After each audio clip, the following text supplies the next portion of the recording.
Api di Bukit Menoreh. Karya Singgi Hadi Mintarja, Jilid 116. Orang-orang yang mengadakan pembicaraan itu pun mengangguk-angguk. Tetapi nampaknya masih ada beberapa hal yang belum sesuai di hati masing-masing. Namun orang yang berpakaian petani itu pun kemudian berkata, kita mempunyai kawan yang cukup banyak. Jika separuh dari kawan-kawan kita mati, sebagai tebusan kematian orang-orang bercambuk itu, kita masih mempunyai kekuatan yang cukup. Dendamku kepada anak muda yang bernama Agung Sedayu rasa-rasanya tidak akan dapat ditukar dengan kematian gurunya sekalipun. Apakah kau berhasil membakar hati saudara tua kakak beradik dari pesisir endut itu? Bertanya orang yang berpakaian pedagang. Aku berusaha memindahkan dengan mereka dari Pangeran Benawa dan mengalihkannya kepada Agung Sedayu. Tetapi menurut Kakang Carangwaja, kedua-duanya harus dimusnahkan. Meskipun demikian aku telah berhasil meyakinkannya, bahwa membunuh Agung Sedayu lebih penting artinya daripada membunuh Pangeran Benawa. Kematian Pangeran Benawa akan dapat memberikan perubahan pola berpikir Sultan Hadiwijaya yang nampaknya mulai mempercayai segala keterangan yang didengarnya dari banyak pihak, bahwa Mataram benar-benar akan melawan kekuasaan Pajang, jawab orang berpakaian petani itu. Mudah-mudahan ia percaya, jika Pangeran Benawa terbunuh, dan kita tidak berhasil melemparkan kesalahan itu kepada Mataram maka mungkin Sultan justru akan bersikap lain, berkata perwira Pajang yang ada di antara mereka, aku sependapat. Untuk sementara kita kesampingkan dahulu Pangeran Benawa meskipun satu kali ia telah mencampuri persoalan ini. Tetapi menurut perhitunganku, masalahnya justru karena alasan peri kemanusiaan semata-mata. Tetapi apakah kau yakin bahwa orang yang bernama Carangwaja itu memiliki kemampuan melampaui orang-orang bercambuk? Bertanya orang berpakaian pedagang. Orang yang berpakaian petani mengerutkan keningnya.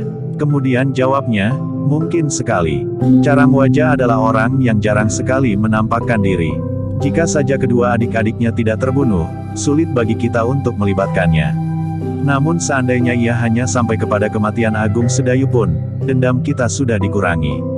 Kematian Telengan, Tumenggung Wanakerti, Samparsada yang cacat dan Kelasa Sawit yang tidak berdaya dan kemudian terbunuh oleh Swandaru, adalah kematian yang telah membasahi tangan Agung Sedayu dengan darah mereka. Selebihnya, aku sendiri telah menyatakan kepada Carangwaja, bahwa aku akan melibatkan diri langsung dalam usaha pelepasan dendam ini. Kawan-kawan yang mendengarkan kesanggupan orang berpakaian petani itu mengangguk-angguk. Nampaknya ia benar-benar berpengharapan bahwa orang berpakaian petani itu bersama-sama dengan kawannya yang disebutnya Carangwaja akan dapat membalas dendam membunuh Agung Sedayu, Pangeran Benawa dan kemudian Raden Sutawijaya. Aku akan menemui Carangwaja, berkata orang berpakaian petani itu, aku harus menyampaikan segala keterangan yang diperlukan. Baru kemudian Carangwaja akan menyusun rencananya, ia tidak mau diperbodoh oleh keadaan seperti kedua adiknya dan orang-orang yang telah mati terdahulu.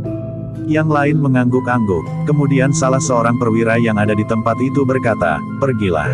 Pertemuan kita sudah cukup, kita sudah mendapat gambaran dari peristiwa yang bakal datang. Kita akan menyampaikan kepada jalur yang akan sampai kepada Kakang Panji. Ia harus mengetahui semua yang kita lakukan, agar tidak ada salah paham di antara kita semuanya. Beberapa orang pun kemudian minta diri.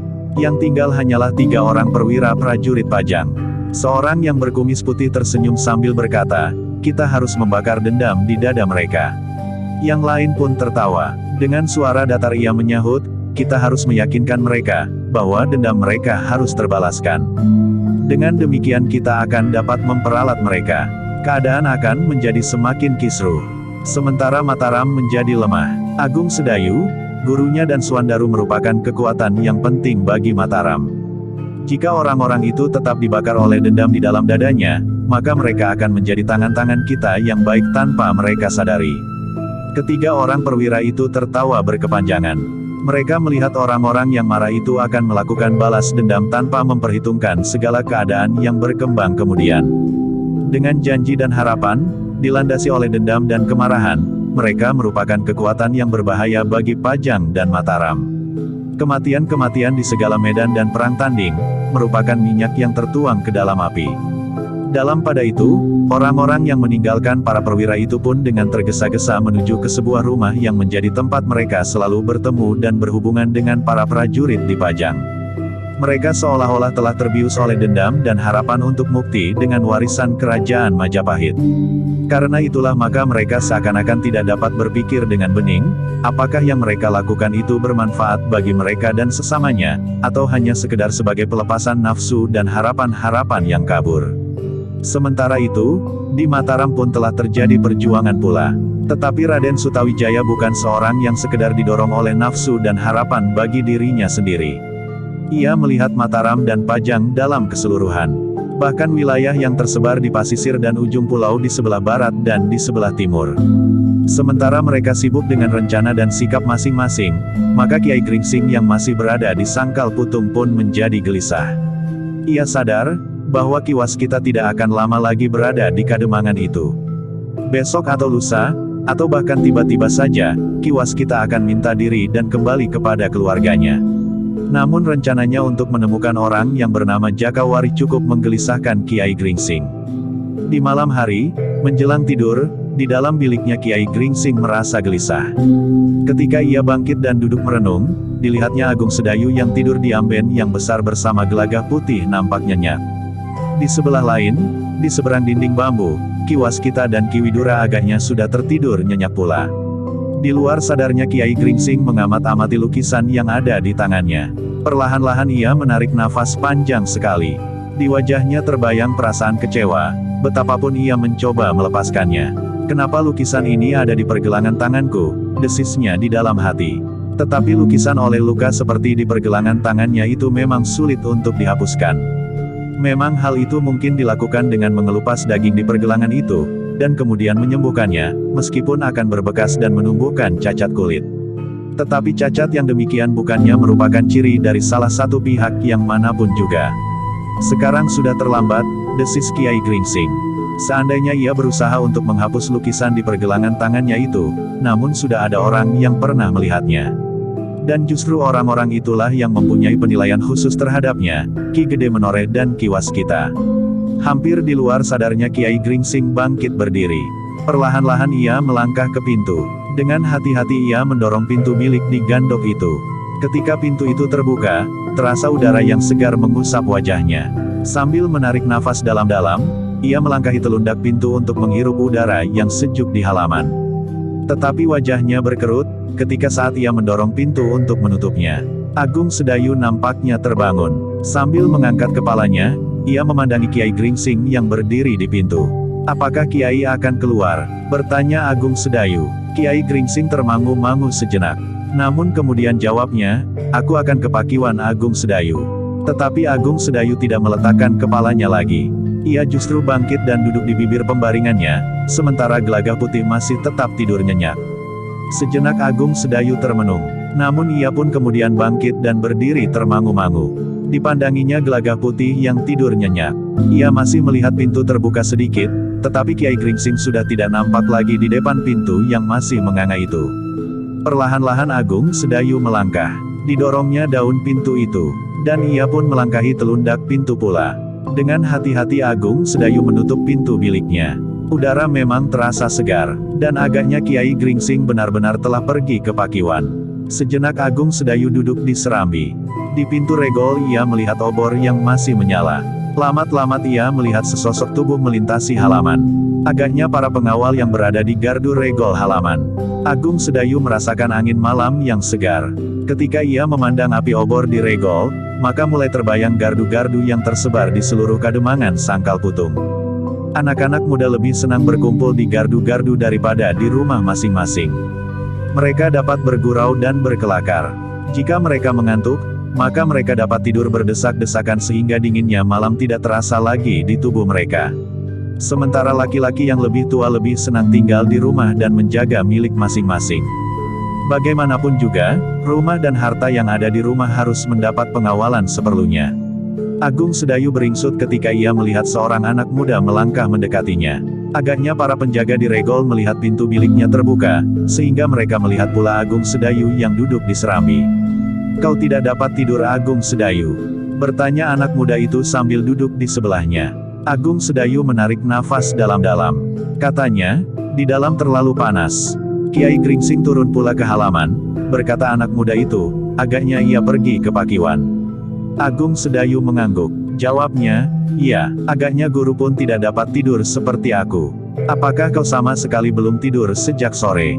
Agung Sedayu tertawa. Jawabnya, aku baru saja terbangun. Aku tidur sejak sore. Anak muda itu ikut tertawa pula. Katanya kemudian, malam terlalu sepi. Rasa-rasanya mataku tidak lagi dapat kubuka. Meskipun aku sudah berjalan-jalan mengelilingi halaman ini sambil meronda, namun rasa-rasanya kantukku bagaikan mencengkam. Bukan aku sendiri, tetapi semua petugas di malam hari ini. Anehnya, tidak banyak anak-anak muda yang tidur di gardu. Hanya beberapa orang, padahal biasanya lebih dari 10 orang. Kalian terlalu lelah. Dalam beberapa hari ini kalian bekerja keras, sahut Agung Sedayu. Anak muda itu mengangguk, namun kemudian katanya, hampir setiap hari aku bekerja keras. Jika tidak terjadi apa-apa pun aku tetap bekerja keras di sawah. Tetapi aku tidak pernah merasa lelah seperti ini. Sebaiknya kalian bergantian beristirahat, berkata Agung Sedayu, separuh dari kalian yang ada di gardu itu tidur. Kemudian bergantian yang lain. Anak muda itu mengangguk-angguk. Katanya, kami sudah mencoba. Sekarang beberapa orang sedang tidur. Tetapi rasa-rasanya mata ini seperti kena sirup. Agung Sedayu mengerutkan keningnya. Ia sadar bahwa ada orang yang mampu melepaskan pengaruhnya sehingga menyebabkan orang lain kehilangan pengamatan diri. Beberapa orang menyebutnya sebagai ilmu sirup. Dan tidak mustahil bahwa ada orang yang melakukannya di Sangkal Putung. Namun Agung Sedayu pun mengerti bahwa jiwa yang kuat dan kesadaran pribadi yang tinggi tidak akan dapat terkena oleh pengaruh sirup yang bagaimanapun kuatnya. Aku akan berkeliling halaman, berkata anak muda itu, jika aku lebih lama lagi duduk di sini, aku akan tertidur. Kau dapat mencegah kantukmu, pergilah ke dapur, mungkin masih ada makanan yang dapat kau makan dengan sambal. Anak muda itu tersenyum, tetapi ia pun kemudian bangkit berdiri dan berjalan turun ke halaman dengan langkah gontai.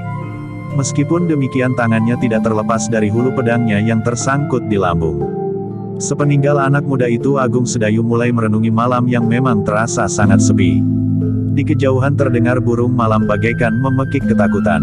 Angin yang bertiup menyusup pendapat telah bermain dengan api lampu minyak yang berayun-ayun. Tiba-tiba saja dada Agung Sedayu menjadi berdebar-debar.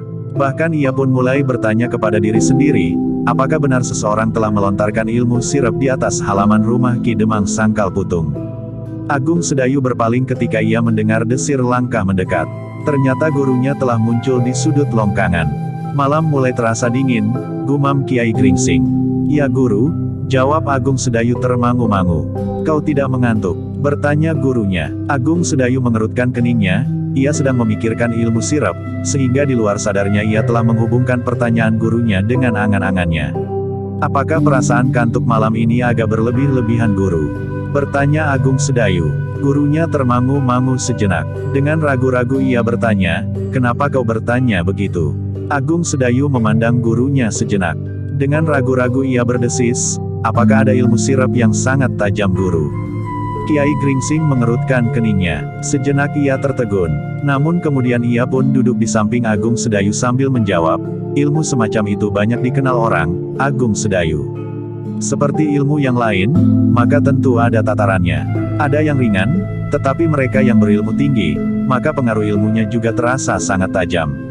Agung Sedayu mengangguk-angguk. Secara tidak langsung gurunya pernah memberi beberapa petunjuk, sehingga ia akan dapat tetap bertahan dalam kesadaran, betapapun pengaruh ilmu semacam itu mencengkamkan dirinya. Apabila dikehendaki, Agung Sedayu akan dapat bertahan meskipun perasaan itu datang bukan saja karena kekuatan ilmu seseorang, tetapi datang dari dirinya sendiri. Agung Sedayu yang sedang berangan-angan tentang ilmu sirup itu berpaling ketika gurunya bertanya, apakah kau merasakan sesuatu pada kesadaranmu sekarang ini? Maksudku, apakah kau menduga bahwa sekarang seseorang telah menyebarkan sirup di Kademangan Sangkal Putung? Sejenak Agung Sedayu merenung, namun kemudian jawabnya, para peronda telah dicengkam oleh perasaan kantuk dan sepi. Mereka biasanya tidak pernah mengeluh dalam tugasnya, tetapi malam ini mereka seolah-olah tidak dapat bertahan lebih lama lagi. Baru saja seorang di antara mereka duduk di amben ini, kemudian berjalan mengelilingi halaman dan kebun, sekedar untuk mengusir kantuk. Kiai Gringsing mengangguk-angguk. Katanya, bagaimana dengan kau sendiri? Agung Sedayu termangu-mangu. Dengan ragu-ragu ia menjawab, guru. Aku masih agak sulit membedakan, apakah kantukku sekarang ini karena ilmu sirap seseorang, atau justru karena aku baru saja terbangun dari tidur yang nyenyak. Kiai Gringsing tertawa, katanya, baiklah, kau tidak akan dapat terlepas dari pengaruh perasaan kantuk dari manapun datangnya. Dan kau memang memerlukan waktu untuk mengetahui, apakah perasaan itu datang dari dirimu sendiri atau oleh pengaruh di luar dirimu. Itu bukan perkara yang sulit bagimu. Tetapi kau memang perlu memusatkan inderamu untuk menanggapi sentuhan pada simpul-simpul syarafmu. Agung Sedayu mengerutkan keningnya. Ia seharusnya mengetahui apa yang sebaiknya dilakukan dalam keadaan seperti itu. Tetapi sudah barang tentu tidak diserambi. Dalam pemusatan indera, maka gangguan-gangguan yang kecil akan dapat memecahkan daya pemusatannya. Mungkin seorang peronda datang mendekatinya atau menyapanya dari halaman. Cobalah sekarang kau cari sumber perasaan kantukmu itu, berkata Kiai Gringsing, aku di sini. Jika ada orang lain datang mendekat, biarlah aku yang menemuinya. Agung Sedayu termangu-mangu, namun katanya, aku akan masuk ke dalam guru. Lakukanlah, tetapi jika Gelagah Putih terbangun, maka kau akan gagal. Mudah-mudahan ia akan tetap tidur nyenyak, berkata Kiai Gringsing. Agung Sedayu termangu-mangu, sejenak ia membuat pertimbangan. Namun kemudian katanya, ia akan tetap tidur nyenyak guru. Jika begitu, masuklah. Agung Sedayu pun kemudian meninggalkan tempatnya, masuk ke dalam biliknya. Gelagah Putih ternyata masih tetap tidur dengan nyenyaknya. Sejenak Agung Sedayu berdiri termangu-mangu. Namun ia pun kemudian duduk di pembaringan. Dengan cermatnya ia mengatur diri dalam penjajagannya, apakah ia telah dikenai pengaruh dari luar dirinya atau yang dirasakannya sekedar karena ia memang sangat letih. Untuk menentukan pertimbangan yang jernih, dicobanya untuk menghapuskan segala pengaruh dan pertimbangan yang didengarnya dari anak muda yang sedang bertugas di gardu, dan yang telah datang kepadanya saat ia duduk di serambi gandok. Sejenak Agung Sedayu duduk sambil berdiam diri.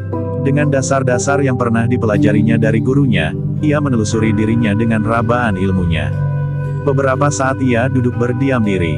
Bahkan kadang-kadang terpejam, sementara pernafasannya menjadi teratur seperti orang yang sedang tidur nyenyak. Di luar Kiai Gringsing duduk sendiri. Disapunya halaman yang gelap itu dengan tatapan matanya yang tajam. Tetapi tidak melihat sesuatu. Di regol pun ia tidak lagi melihat pengawal yang berjalan hilir mudik. Kiai Gringsing itu pun menarik nafas dalam-dalam. Perlahan-lahan ia bangkit, tetapi ia tidak meninggalkan tempatnya, karena ia tahu bahwa di dalam bilik di gandok itu, Agung Sedayu sedang memusatkan inderanya untuk mengetahui pengaruh yang ada di dalam dirinya. Sesaat kemudian Kiai Gringsing berpaling. Agung Sedayu sudah berdiri di pintu biliknya. Tutuplah, dan duduklah di sini. Agung Sedayu mendorong pintu biliknya dan kemudian duduk di samping Kiai Gringsing di serambi gandok. Apakah yang kau ketemukan pada dirimu? Bertanya Kiai Gringsing. Ada sesuatu yang asing bagiku guru, jawab Agung Sedayu. Kesimpulanmu, agaknya di Kademangan Sangkal Putung benar-benar telah disebarkan ilmu sirap sekarang ini. Kiai Gringsing tersenyum. Namun sebelum ia berkata sesuatu, terdengar pintu bilik di sebelah berderit. Ketika Ki Waskita kemudian melangkah keluar, maka ia pun tersenyum sambil berkata, aku mendengar percakapan kalian.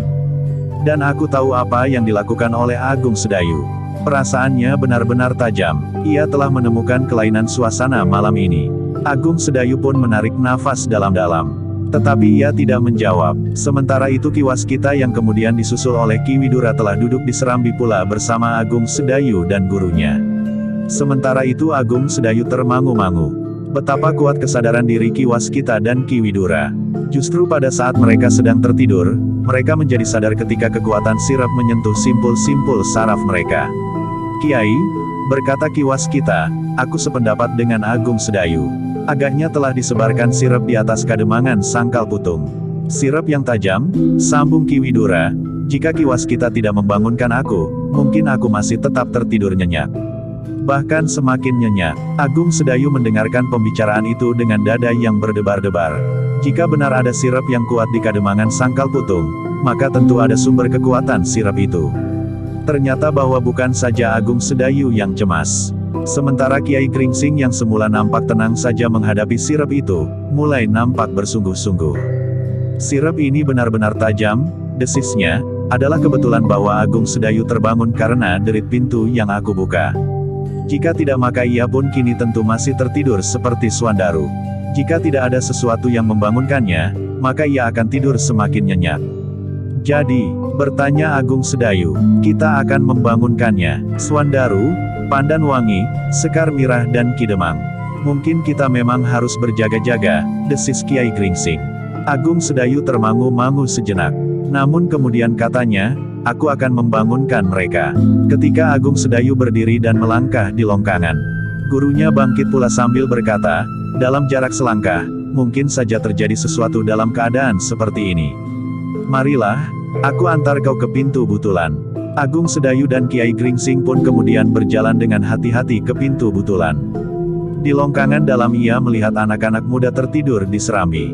Pintu tidak diselarak Kiai, desis Agung Sedayu. Semua orang telah tertidur, masuklah, dan bangunkanlah Suandaru dengan hati-hati. Agung Sedayu mendorong pintu butulan dan kemudian melangkah masuk. Kiai Gringsing yang semula berdiri saja di muka pintu pun kemudian masuk pula ke ruang dalam.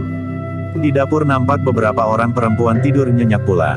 Sementara di setiap bilik sama sekali tidak terdengar lagi suara seorang yang masih terbangun.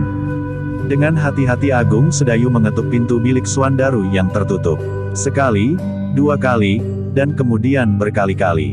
Agaknya Suandaru memang tertidur nyenyak sekali. Ternyata indera Pandanwangi masih lebih tajam dari indera suaminya yang tertidur nyenyak sekali. Dengan agak terkejut Pandanwangi bangkit dan berdesis, siapa? Aku, Agung Sedayu. Jawab Agung Sedayu, bangunlah dan bangunkan suamimu. Kenapa? Guru ingin berbicara. Pandanwangi termangu-mangu sejenak. Namun kemudian ia pun membangunkan Suandaru yang tidur seperti sedang pingsan. Ada apa? Bertanya Suandaru sambil menggosok matanya. Kiai Gringsing ada di luar. He? Suandaru pun meloncat dari pembaringannya. Ia sadar bahwa tentu ada yang penting terjadi. Namun matanya rasa-rasanya masih saja akan terpejam. Bahkan setelah ia berdiri sejenak, rasa-rasanya ia ingin menjatuhkan dirinya kembali di pembaringan. Mataku tidak mau terbuka, desisnya. Aku juga, sahut Pandanwangi, rasa-rasanya seperti sedang mimpi saja. Agaknya percakapan itu didengar oleh Agung Sedayu yang di luar. Karena itu maka katanya, justru karena itu guru memanggil Adi Suandaru. Suandaru mencoba untuk memaksa dirinya melangkah keluar. Ketika ia berada di pintu, maka dengan segannya ia mendorong daun pintu itu. Kiai Gringsing ternyata telah berdiri di dekat pintu itu pula. Dengan suara datar Kiai Gringsing berkata, Suandaru, cobalah kau lawan perasaan kantukmu. Cobalah melihat, apakah perasaan kantukmu itu wajar. He, Suandaru mengerutkan keningnya. Namun peringatan gurunya telah menggerakkan hatinya untuk berbuat sesuatu pada dirinya sendiri, seperti juga Pandanwangi. Apakah ada sesuatu yang tidak wajar Kiai?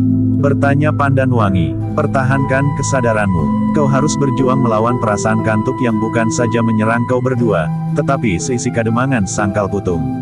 Suandaru menggeretakkan giginya. Dengan nada geram ia berkata, maksud guru, seluruh kademangan telah terkena sirep.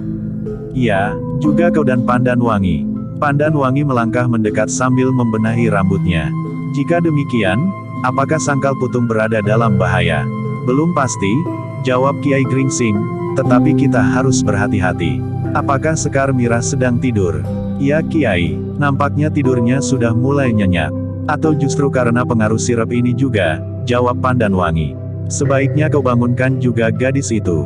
Tetapi hati-hati, jangan mengejutkannya. Sementara Suandaru sebaiknya membangunkan Kidemang yang tentu tertidur nyenyak pula.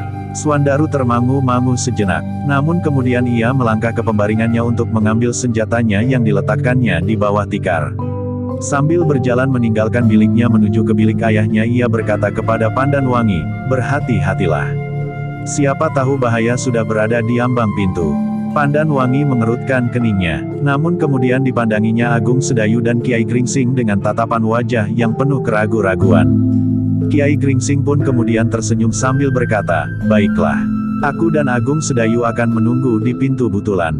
Pandanwangi menundukkan kepalanya. Namun ketika Agung Sedayu dan Kiai Gringsing melangkah keluar, maka ia pun segera menutup pintu biliknya. Pandanwangi tidak memerlukan waktu terlalu lama. Sebentar kemudian ia sudah membuka pintu biliknya kembali. Namun ketika ia melangkah keluar, maka ia sudah mengenakan pakaian khususnya dan pedang di lambung. Dengan hati-hati Pandanwangi memasuki bilik Sekar Mirah yang memang tidak diselarak. Di atas tikar yang terbentang di lantai, seorang perempuan tidur dengan nyenyaknya menunggui Sekar Mirah yang kadang-kadang masih gelisah. Tetapi Sekar Mirah sudah tidak mau lagi ditunggui oleh Pandan Wangi seperti pada malam-malam ia ditinggalkan oleh gurunya. Pandan Wangi tidak mengusik perempuan itu. Perempuan itu tentu tidak mempunyai kemampuan apapun juga untuk melawan sirap yang tajam. Karena itu, ia tidak menghiraukannya sama sekali. Perlahan-lahan Pandan Wangi duduk di pembaringan Sekar Mirah. Kemudian disentuhnya ujung ibu jari kakinya dengan sentuhan khusus. Sentuhan itu lelah membangunkan Sekar Mirah. Tetapi seperti yang lain, maka Sekar Mirah seakan-akan tidak berhasil menguasai perasaannya. Matanya seakan-akan sama sekali tidak mau terbuka. Sekar Mirah, desis Pandan Wangi. Sekar Mirah bergeser, tetapi ia masih saja memejamkan matanya. Sekali lagi Pandan Wangi menyentuh Sekar Mirah. Tidak lagi di ibu jari kakinya, tetapi pada pergelangan tangannya. Sekar Mirah membuka matanya. Dengan setengah sadar ia melihat Pandan Wangi tersenyum memandanginya. "Bangunlah Mirah," desis Pandan Wangi. "Oh," Sekar Mirah berdesis, "apakah sudah pagi?" Pandan Wangi menggeleng. Jawabnya, "Masih jauh malam. Tetapi ada sesuatu yang memaksa kita bangun malam ini." Jawaban Pandan Wangi menarik perhatian Sekar Mirah. Meskipun sambil memaksa diri ia bangkit dan duduk di samping Pandan Wangi. Namun ketika tangannya menyentuh hulu pedang Pandan Wangi ia terkejut. Setapak ia bergeser sambil mengamati Pandan Wangi dalam pakaian khususnya. "Kenapa kau?" Sekar Mirah bertanya, tetapi ia menjadi agak tenang ketika ia masih melihat Pandan Wangi tersenyum. "Sekar Mirah," berkata Pandan Wangi sareh, "cobalah kau mengamati perasaan kantukmu yang tidak wajar. Kita semua telah terbius oleh perasaan kantuk dari kekuatan ilmu sirap." "Hei," sekali lagi Sekar Mirah terkejut. Namun justru karena hentakan-hentakan itulah, maka kantuknya sudah mulai berkurang. "Cobalah pertahankan dirimu," berkata Pandan Wangi kemudian. Sekar Mirah adalah gadis yang memiliki kelebihan dari gadis-gadis kebanyakan. Karena itulah maka ia pun kemudian mencoba untuk melawan pengaruh ilmu yang dibaurkan di atas kademangan sangkal putung itu. "Mirah," berkata Pandan Wangi kemudian, "bersiap-siaplah. Meskipun barangkali tidak akan terjadi apa-apa di kademangan ini, namun bahwa seseorang telah menyebarkan ilmu sirap ini, agaknya telah memaksa kita untuk berhati-hati." Sekar Mirah tidak menjawab, ia pun kemudian berdiri menutup dan menyelarak pintu miliknya. Dengan cepat ia mengenakan pakaian seperti yang dipakai oleh Pandan Wangi. "Aku sudah siap," berkata Sekar Mirah, "apakah kita akan keluar ke pendapa?" Kiai Gringsing dan Agung Sedayu ada di Butulan. Kakang Suandaru telah membangunkan Ki Demang. Mungkin mereka berada di ruang dalam sekarang. Sekar Mirah mengangguk-angguk. Sambil mengambil senjatanya yang diterimanya dari gurunya ia berkata, "Marilah. Biarlah Bibi tidur nyenyak di bilik ini sendiri." Keduanya pun kemudian keluar dari dalam bilik. Mereka menemui Kiai Gringsing dan Agung Sedayu di ruang dalam di muka pintu Butulan bersama Ki Demang dan Suandaru. "Apakah yang akan kita lakukan sekarang?" bertanya Ki Demang. "Sebaiknya Ki Demang, Pandan Wangi dan Sekar Mirah berada di ruang dalam. Biarlah kami melihat-lihat di halaman," jawab Kiai Gringsing. "Bagaimana dengan Ki Waskita dan Ki Widura?" bertanya Ki Demang. Mereka duduk di serambi gandok. Mereka sudah menyadari bahwa ada pengaruh sirap sekarang ini. Para pengawal nampaknya telah terkena pengaruhnya. "Salah seorang telah berusaha melawannya dengan berbagai cara," sahut Agung Sedayu, "tetapi ketika mereka menemui aku, mereka belum tahu bahwa mereka telah tersentuh pengaruh ilmu sirap." Ki Demang mengangguk-angguk. Kemudian jawabnya, "Baiklah, kami akan berada di ruang dalam. Sediakan alat isyarat. Mungkin kita memerlukannya. Jika ada 1-2 orang yang terlepas dari pengaruh ini, mereka akan mendengar jika isyarat itu kita bunyikan," berkata Suandaru. "Tetapi sirap ini terlalu kuat.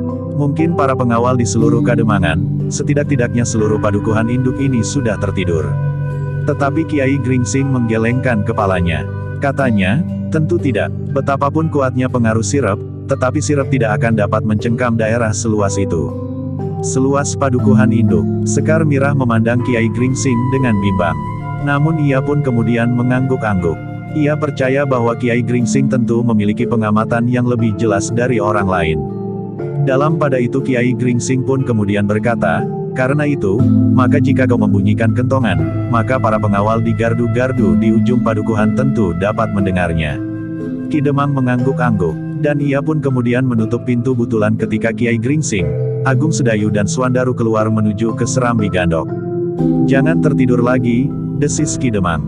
"Aku sudah tidak merasa kantuk lagi ayah," sahut Sekar Mirah. "Bagus, duduklah di ruang tengah. Aku akan melihat-lihat ruang depan." "Apakah ayah akan ke Pendapa?" bertanya Sekar Mirah. "Tidak, aku akan tetap berada di dalam rumah." Sekar Mirah dan Pandan Wangi pun kemudian duduk di ruang dalam. Dengan kekuatan dan ketahanan mereka, kedua perempuan itu melawan perasaan kantuk yang rasa-rasanya masih saja menyentuhnya. Untuk melepaskan diri dari ketegangan, maka Pandan Wangi pun kemudian berjalan di seputar ruang dalam dan ruang belakang. Ia melihat-lihat pintu-pintu yang masih tertutup, apakah selaraknya telah terpasang. Ia menyadari bahwa itu butulan tentu tidak diselarak saat Agung Sedayu dan Kiai Gringsing memasuki rumah itu dari Longkangan, karena biasanya anak-anak muda yang berada di Longkangan masih hilir mudik masuk keluar pintu membenahi barang-barang dan alat-alat jamuan. Namun agaknya perempuan yang biasanya menutup pintu butulan itu telah tertidur di dapur sebelum ia menyelarak pintu butulan itu. Ketika terpandang olehnya dakon di sudut ruang belakang, maka dakon itu diambilnya dan kemudian dibawanya ke ruang dalam. "Kita cegah kantuk kita dengan dakon," berkata Pandan Wangi. Sekar Mirah pun mengangguk sambil menjawab, "Marilah. Setiap biji kekalahan, kita akan saling mencubit. Ah, jari-jarimu seperti ujung tongkat besi bajamu. Siapa yang kalah sampai 3 kali berturut-turut harus memijit yang menang." Sekar Mirah tersenyum. Ia tidak menjawab, tetapi ia pun segera menempatkan diri. Sejenak kemudian kedua perempuan itu telah mulai bermain dakon. Nampaknya memang ganjil. Keduanya mengenakan pakaian yang khusus dengan senjata masing-masing. Namun keduanya masih juga sempat bermain dakon dengan kelungsu. Di luar, Kiai Gringsing, Agung Sedayu dan Swandaru telah berada di Serambi Gandok. Ki Waskita dan Ki Widura masih duduk di tempatnya, seolah-olah keduanya sama sekali tidak beringsut. "Apakah kalian melihat sesuatu?" bertanya Kiai Gringsing. Keduanya menggeleng. Sementara Ki Waskita menjawab, "Malam memang terlalu sepi. Sirep ini memang kuat sekali. Aku akan melihat para pengawal di gardu-gardu itu," gumam Swandaru. Kiai Gringsing termangu-mangu sejenak. Namun kemudian katanya kepada Agung Sedayu, "Sertailah adikmu." Agung Sedayu mengangguk, dan ia pun kemudian mengikuti Swandaru melintasi halaman menuju ke gardu di depan regol. Tetapi seperti yang mereka duga, para pengawal telah tertidur nyenyak. Seorang di antara mereka bersandar dinding dengan pedang telanjang di tangan. Agaknya ialah yang mendapat giliran berjaga-jaga.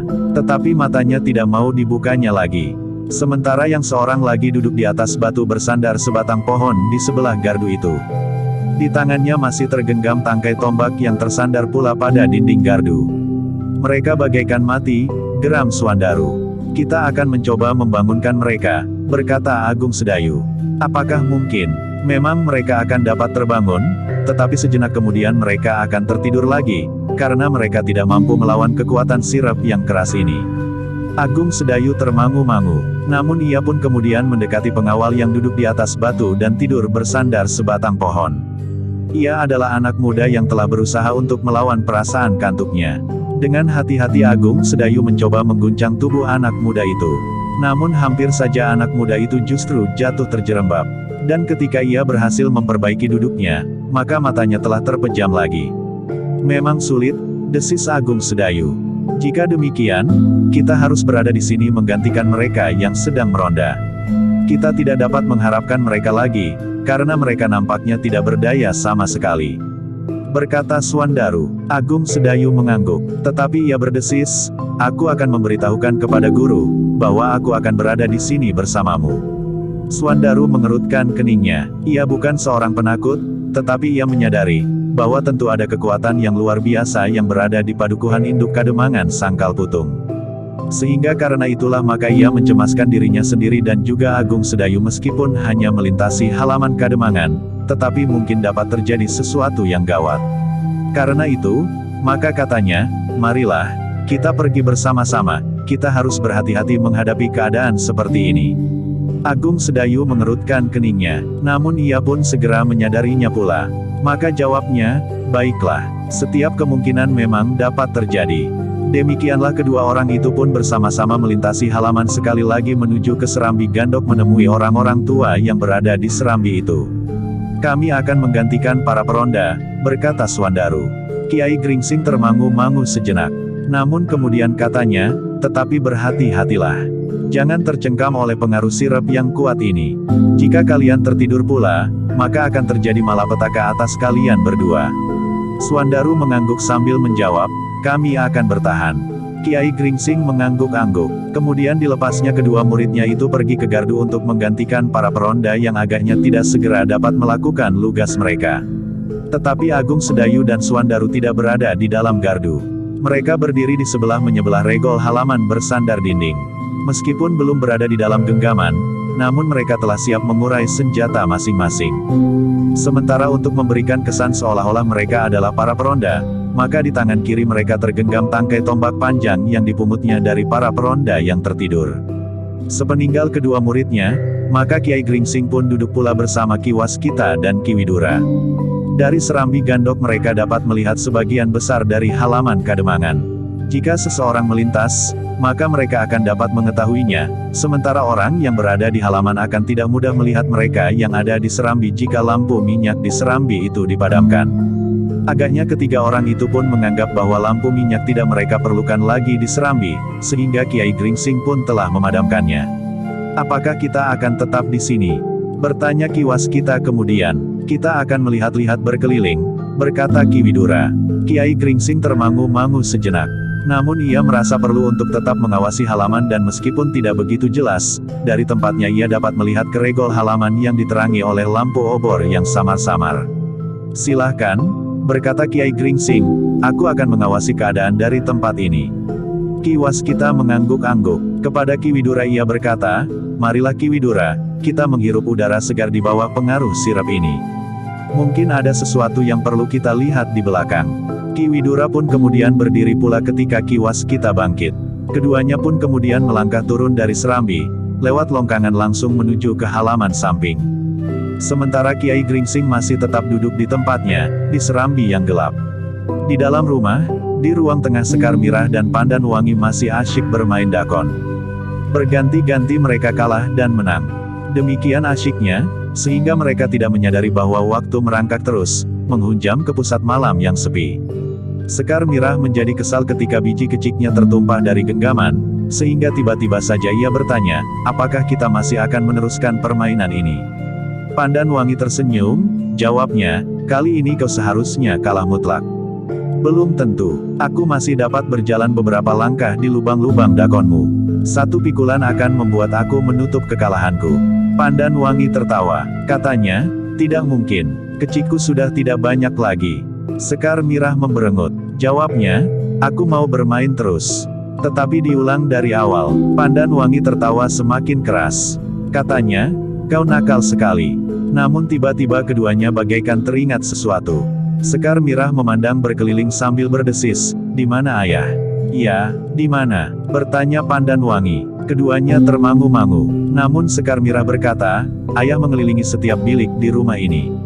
Tetapi sudah cukup lama. Ya, seharusnya ayah sudah berada di sini lagi sekarang. Atau barangkali ayah memang sengaja berada di ruang depan, di belakang peringgitan. Sehingga ia dapat mendengar apa yang terjadi di pendapa. Marilah kita lihat, tiba-tiba saja Pandan Wangi berdesis. Keduanya pun kemudian berdiri. Dengan hati-hati mereka melangkah memasuki ruang di bagian depan. Tetapi mereka tidak menemukan Ki Demang di ruang itu. Apakah ayah keluar menyusul Kiai Gringsing? Bertanya Sekar Mirah. Jika demikian, apakah kita akan mencarinya ke Gandok? Sahut Pandan Wangi. Kita lihat dahulu setiap bilik. Jika ayah keluar, ia tentu mengatakannya kepada kita. Keduanya termangu-mangu sejenak. Namun mereka pun segera melangkah memasuki setiap bilik di dalam rumah itu. Bilik-bilik yang pintunya terbuka atau tidak diselarak. Di bilik Sekar Mirah, perempuan yang tertidur di atas tikar yang terbentang di lantai sejak Sekar Mirah dan Pandan Wangi meninggalkannya. Kemudian mereka melihat bilik-bilik yang lain. Satu demi satu. Namun tiba-tiba langkah mereka tertegun ketika mereka memasuki bilik kanan di ruang depan. Sejenak keduanya terhenti di pintu bilik.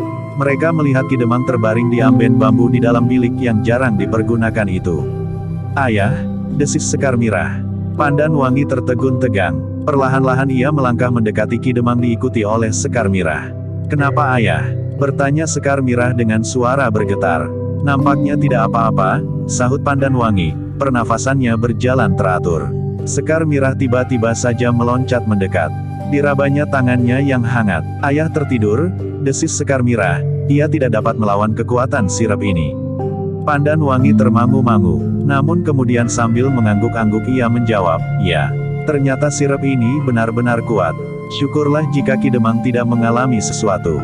Sekar Mirah justru tertawa. Diguncangnya ayahnya sambil berkata, "Ayah, apakah ayah sudah tidak dapat mengatasi cengkaman sirap ini?" "Hei." Perlahan-lahan Ki Demang membuka matanya. Tetapi setelah menggeliat ia pun memejamkan matanya lagi. "Ayah, ayah." Sekar Mirah mengguncang tubuh ayahnya semakin keras. Sekali lagi Ki Demang membuka matanya. "Ayah harus berusaha melawan sirap ini. Mungkin ada sesuatu yang akan terjadi di Kademangan ini." Ki Demang mendengar kata-kata anaknya itu. Karena itu, maka ia pun kemudian bangkit dan duduk di tepi amben. "Ayah tertidur lagi." "Ya," sahut Ki Demang, "aku tidak berhasil membebaskan diri. Tentu ayah akan berhasil jika ayah memusatkan kekuatan lahir dan batin. Cobalah ayah. Marilah, kita melihat-lihat segenap ruang di rumah ini. Mungkin dengan demikian ayah akan dapat mengatasi sirap yang tajam ini." Ki Demang memaksa dirinya untuk bangkit. Ia mencoba melawan pengaruh sirap itu dengan sekuat tenaga lahir dan batinnya. Dengan mengerahkan segenap tenaganya ia melangkah menuju ke pintu. Namun kadang-kadang rasa-rasanya matanya bagaikan tidak dapat dikuasainya sama sekali. Tetapi lambat laun, Ki Demang berhasil berdiri tegak dan melangkah dengan tetap. Ia sudah mampu mengalasi kesulitan yang terbesar dan mengalahkan perasaan kantuknya. "Ternyata aku menjadi lengah. Ketika aku melihat bilik-bilik dan semua pintu, tiba-tiba saja aku tidak dapat menahan keinginanku untuk sekedar berbaring. Tetapi ternyata aku menjadi tertidur dan tidak mengerti lagi apa yang terjadi." Ia berhenti sejenak. "Lalu, tetapi bukankah tidak ada sesuatu yang terjadi selama aku tertidur lagi? Di dalam rumah ini tidak ayah. Tetapi entahlah di luar, namun aku sama sekali tidak mendengar sesuatu, atau isyarat apapun juga. Agaknya di luar pun tidak terjadi sesuatu." Ki Demang mengangguk-angguk. Ia pun kemudian mengikuti kedua perempuan itu mengelilingi setiap ruangan di dalam rumahnya dan melihat setiap pintu, apakah sudah diselarak. Dalam pada itu, Ki Waskita dan Ki Widura telah berada di halaman belakang. Mereka berhenti sejenak di sudut kandang. Tetapi mereka tidak mengejutkan kuda yang sedang berada di dalam kandang itu. "Nampaknya memang terlalu sepi," berkata Ki Widura. "Perasaan kita agaknya telah terpengaruh oleh ilmu sirap yang tajam itu Ki Widura." "Mungkin biasanya di belakang rumah Ki Demang ini juga sesepi sekarang," jawab Ki Waskita.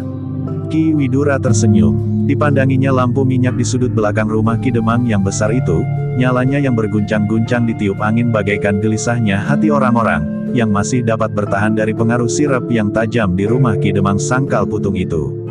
"Marilah," berkata Ki Widura kemudian, "kita mengelilingi rumah ini." Ki Waskita mengangguk. Ia pun kemudian melangkah perlahan-lahan di samping Ki Widura. Namun beberapa langkah kemudian, rasa-rasanya keduanya menjadi ragu-ragu untuk melangkah maju. Bahkan kemudian Ki Waskita berbisik, "Kita berhenti sejenak Ki Widura. Mungkin lebih baik kita berdiri di sebelah anjang-anjang batang suruh yang rimbun itu." Ki Widura tidak menyahut. Ia pun merasakan sesuatu yang kurang wajar. Seolah-olah telinganya mendengar sesuatu yang tidak dapat disebutnya. Keduanya pun kemudian bergeser ke belakang anjang-anjang pohon suruh yang merambat dengan rimbunnya, sehingga keduanya berdiri di antara anjang-anjang dan dinding belakang rumah Ki Demang. "Aku tidak tahu pasti, apakah perasaanku benar Ki Widura," berkata Ki Waskita. "Aku juga merasakan sesuatu, tetapi aku tidak dapat menduga, apakah karena kesadaran kita bahwa sirap ini tentu telah dilontarkan oleh seseorang atau lebih, sehingga setiap sentuhan pada perasaan kita rasakan seolah-olah seseorang tengah mengintip kita dan siap untuk menyerang," berkata Ki Widura. "Mungkin, tetapi mungkin pula kita benar-benar diintai oleh seseorang atau bahkan 2-3 orang." Ki Widura termangu-mangu. Sejenak ia membayangkan lingkungan Kademangan Sangkal Putung. Di Serambi Gandok ada Kiai Gringsing. Di Regol Swandaru dan Agung Sedayu berjaga-jaga, sedang di dalam rumah tentu Sekar Mirah dan Pandan Wangi pun telah siap menghadapi segala kemungkinan. Hampir di luar sadarnya ia menarik nafas sambil berdesis, "Kita sudah bersiaga sepenuhnya. Mudah-mudahan kita tidak lengah. Jika benar seseorang atau segerombolan orang bermaksud jahat, maka mereka datang dalam gelar yang berbeda. Mereka tidak menyerang dengan pasukan yang besar, bahkan segelar sepapan. Tetapi mereka tentu hanya beberapa orang pilihan. Ki Waskita mengangguk-angguk. Ia sadar bahwa peristiwa kematian dua orang bersaudara dari pesisir endut tentu tidak begitu saja dapat dilupakan. Meskipun yang melakukan adalah Pangeran Benawa, namun dendam sanak kadangnya akan dapat tertuju kepada orang-orang Sangkal Putung. Dengan ragu-ragu Ki Waskita pun menyahut Ki Widura. Nampaknya kali ini kita berhadapan dengan sebuah perguruan yang memiliki kemampuan yang khusus. Mereka datang ke Sangkal Putung dengan caranya sendiri. Justru karena itu kita harus berhati-hati, sahut Ki Widura. Keduanya terdiam sejenak. Mereka mencoba untuk mengetahui keadaan di halaman belakang rumah Ki Demang Sangkal Putung. Namun terasa kesepian masih saja mencengkam. Tetapi kedua orang itu tidak segera pergi dari balik lindungan anjang-anjang batang suruh yang rimbun. Untuk beberapa saat mereka masih saja menunggu. Bahkan keduanya pun kemudian duduk di bebatur batu. Di regol depan Agung Sedayu dan Suandaru merasakan sentuhan-sentuhan perasaan yang sama. Bahkan Agung Sedayu mulai dibayangi lagi oleh kecemasan, bahwa ia akan menjadi sumber dari kegelisahan yang dapat terjadi di Sangkal Putung. Meskipun demikian ia masih tetap menahan diri. Ia menunggu perkembangan keadaan lebih lanjut. Suandaru yang gelisah, semakin lama menjadi semakin tegang. Bahkan kemudian ia mendekati Agung Sedayu sambil berbisik, kita tidak dapat menunggu dalam kegelisahan. Kita harus berbuat sesuatu. Apa yang dapat kita lakukan? Bertanya Agung Sedayu. Kita mencari mereka yang menyebarkan sirap ini.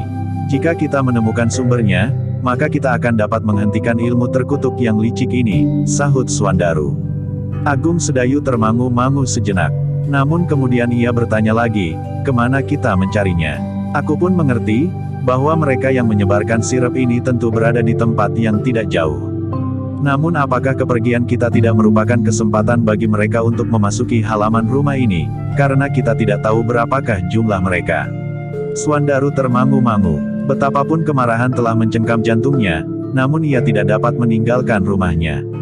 Ia mengerti kecemasan seperti yang dirasakan oleh Agung Sedayu. Meskipun di rumah itu masih ada beberapa orang yang dapat dipercaya, tetapi jumlah orang yang belum nampak itu masih belum diketahui. Namun dalam pada itu, getar naluriah pada kedua anak muda itu telah membuat mereka semakin berhati-hati. Di luar sadar keduanya bergeser mendekati gardu dan bahkan kemudian keduanya berada di depan gardu yang sepi, karena para pengawal masih tetap tertidur nyenyak. Ada sesuatu yang harus kita perhatikan lebih dari sirap ini sendiri, desis Agung Sedayu.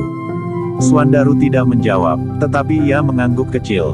Dalam saat-saat yang tegang itu, Kiai Gringsing masih tetap duduk di tempatnya. Ia memperhatikan halaman yang remang-remang di gelapnya malam.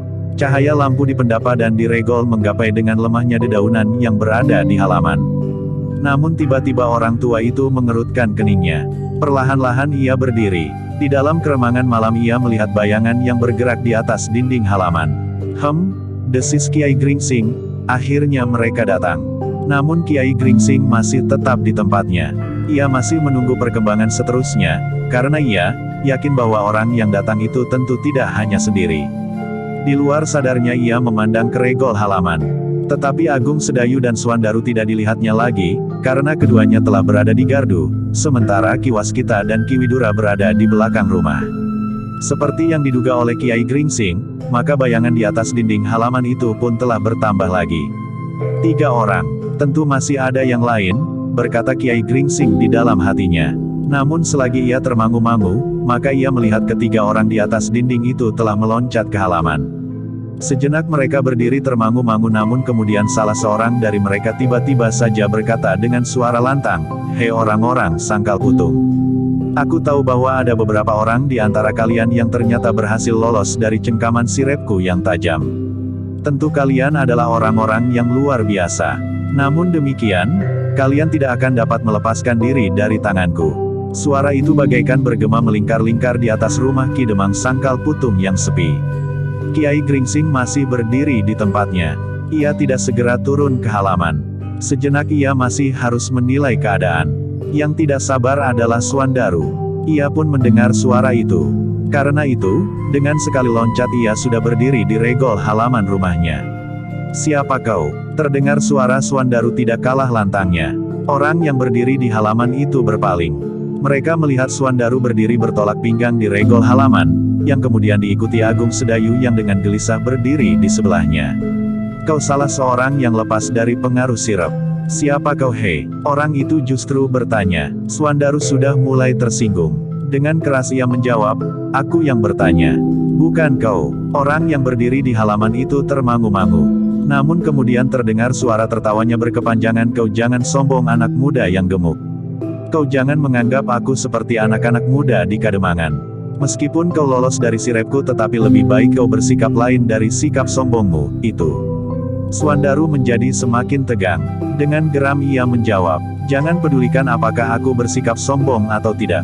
Tetapi jawab pertanyaanku, siapa kalian bertiga? Ketiga orang itu saling berpandangan sejenak. Namun sekali lagi terdengar suara tertawa mereka meledak.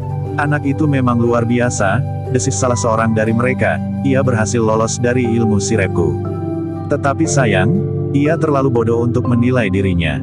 Ia memang perlu dikasihani, sahut yang lain, aku senang kepada anak muda itu. Karena itu aku manfaatkan kesombongannya. Gila? Swandaru berteriak, kalian telah menghina aku. Swandaru benar-benar telah kehilangan kesabaran. Tetapi sebelum ia melangkah maju, Agung Sedayu telah mendahuluinya sambil berkata, selamat datang Kisanak. Apakah kalian juga senang melihat aku? Kata-kata Agung Sedayu justru mengejutkan ketiga orang itu. Nadanya yang dalam seolah-olah telah melontarkan getaran kebesaran dirinya. Meskipun Agung Sedayu tidak membentak-bentak seperti Swandaru, namun ketiga orang itu menganggap bahwa Agung Sedayu justru lebih berbahaya dari Swandaru. Karena itu, salah seorang dari ketiga orang itu menjawab dengan nada yang dalam pula, hei anak muda. Kalian berdua benar-benar mengherankan. Agaknya kalian memang orang-orang yang telah ditempa oleh ilmu yang dahsyat.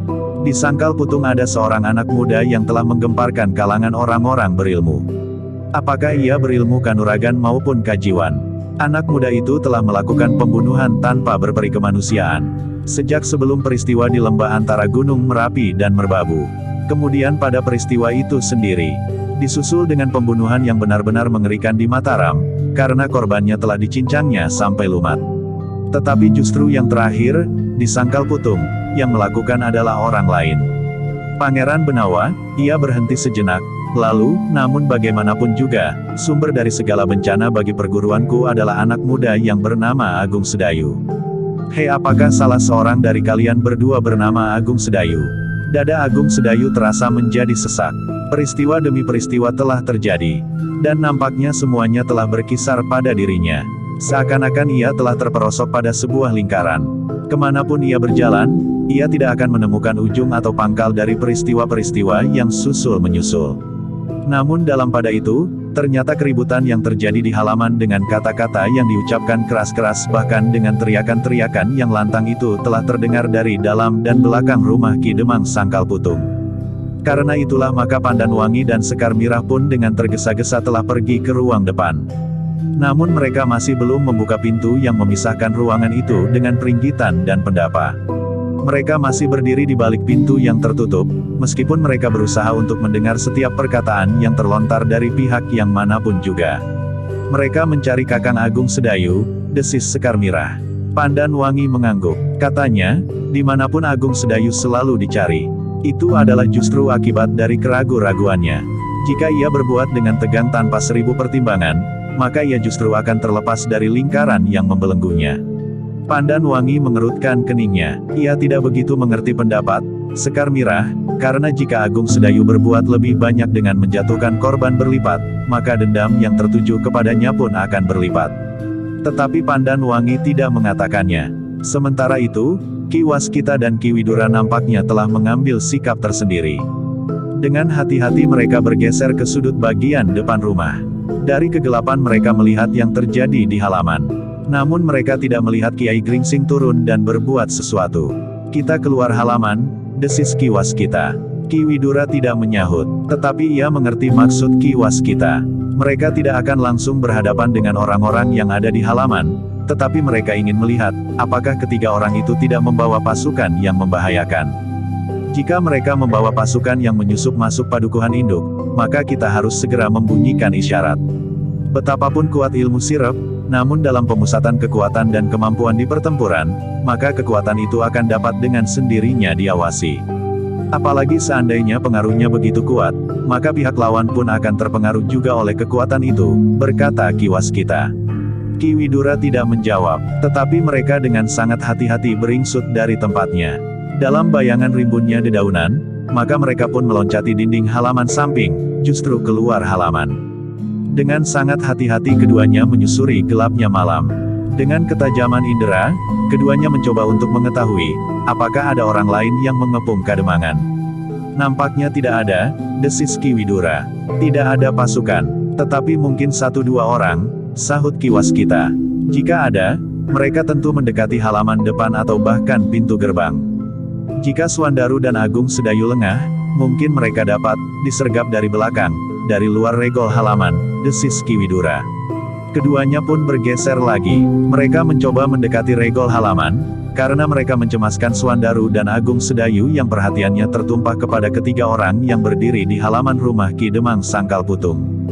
Dengan hati-hati mereka merayap di antara semak-semak di kebun tetangga. 1-2 langkah mereka bergeser maju. Ki Waskita pun kemudian menggamit Ki Widura ketika mereka menjenguk halaman rumah di sebelah rumah Ki Demang. Dalam keremangan malam dan cahaya obor di kejauhan mereka melihat di dalam regol rumah 2 orang yang sedang menunggu. Ki Widura menarik nafas dalam-dalam. Nampaknya kedua orang itu sedang mengikuti peristiwa yang terjadi di halaman rumah Ki Demang Sangkal Putung dengan saksama, sehingga dengan demikian maka keduanya tidak mengetahui kehadiran Ki Waskita dan Ki Widura yang menjadi semakin dekat. Ki Waskita dan Ki Widura bergeser semakin dekat di sepanjang dinding penyekat halaman di rumah sebelah itu. Dinding yang membatasi longkangan dan halaman di belakang gandok dengan halaman depan, sehingga dengan demikian mereka dapat mencapai jarak yang lebih dekat. Dari balik dinding itu Ki Waskita mendengar salah seorang dari kedua orang itu berkata, "Nah, dengarlah pengakuan anak muda itu." Ki Waskita dan Ki Widura mengerutkan keningnya. Dan mereka pun mencoba mendengarkan apa yang sedang diucapkan oleh seseorang di halaman rumah Ki Demang Sangkal Putung. "Ki Sanak, aku kira pandanganmu terhadap sikap anak muda yang kau sebut bernama Agung Sedayu itu tidak tepat. Agung Sedayu sama sekali tidak berniat untuk membunuh siapapun juga. Tetapi jika itu terjadi, apalagi di peperangan, maka itu adalah di luar kuasanya, karena betapapun juga ia lebih menghargai hidupnya sendiri seperti yang dilakukan oleh setiap orang. Kalau di dalam sikap mempertahankan diri ia harus membunuh, maka hal itu juga merupakan beban yang memberati perasaannya.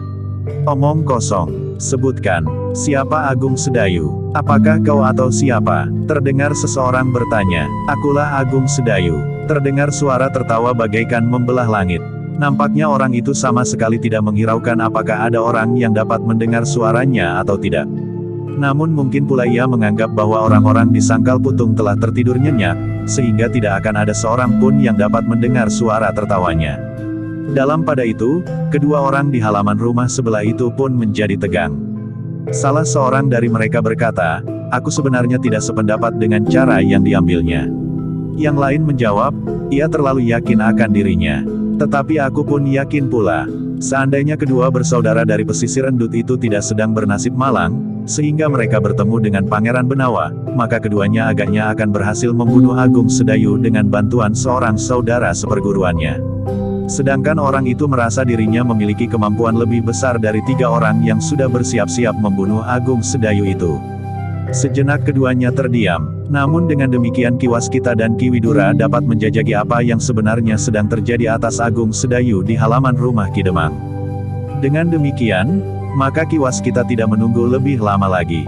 Jika akan terjadi sesuatu, biarlah segera terjadi. Sambil menggamit Ki Widura, maka ia pun segera berdiri tegak. Sambil terbatuk-batuk kecil ia pun kemudian dengan sengaja menampakkan dirinya kepada kedua orang yang sedang memperhatikan peristiwa di halaman rumah Ki Demang itu. Ternyata sikap Ki Waskita telah mengejutkan kedua orang itu. Dengan serta-merta keduanya berbalik dan bersikap menghadapi segala kemungkinan. Ki Waskita tersenyum. Katanya, "Maaf jika aku telah mengejutkan kalian." "Siapa kau?" bertanya salah seorang dari keduanya. Ki Waskita pun kemudian meloncati dinding penyekat diikuti oleh Ki Widura. Dengan suara dalam Ki Waskita menjawab, "Marilah, kami mempersilahkan kalian masuk ke halaman. Agaknya lebih baik jika kita berkumpul bersama kawan-kawanmu. Atau mungkin masih ada kawanmu yang lain di sekitar Kademangan ini." Kata-kata Ki Waskita telah mendebarkan jantung kedua orang itu. Salah seorang dari mereka bertanya, "Siapa kau?" "Aku pengawal Kademangan ini. Aku sedang meronda ketika aku melihat kalian. Dan ternyata ada 3 orang kawan kalian di halaman itu." Jawab Ki Waskita semakin membuat kedua orang itu tegang. Ternyata masih ada orang lain yang tidak dikuasai oleh ilmu sirap yang tajam itu. Menapa kau menjadi bingung? Bertanya Ki Waskita, bukankah di setiap kademangan ada beberapa orang pengawal yang meronda? Kedua orang itu tidak dapat menahan dirinya lagi. Salah seorang dari keduanya bertanya, kalian berdua dapat membebaskan diri dari pengaruh sirap ini? Iya, jawab Ki Widura, beberapa orang kawanku telah tertidur nyenyak. Tetapi kami berdualah yang memang mendapat giliran saat ini, selain Agung Sedayu dan Swandaru di halaman itu. Kedua orang itu menjadi semakin tegang, sementara Ki Widura meneruskan kata-katanya, marilah. Lebih baik kita berkumpul, dengan demikian kita akan dapat memecahkan persoalan kita dengan baik. Persetan, geram salah seorang dari kedua orang itu, mungkin kau mempunyai ilmu yang dapat bertahan atas kekuatan sirap. Tetapi pengawal kademangan yang betapapun tinggi kemampuannya, namun ia tidak akan dapat berbuat banyak. Mungkin, tetapi kami hanya mempersilahkan kalian memasuki halaman. Lihatlah, perhatian mereka yang berada di halaman rumah Ki Demang kini telah tertuju kepada kita. Pembicaraan mereka justru terhenti. Kedua orang itu termangu-mangu sejenak.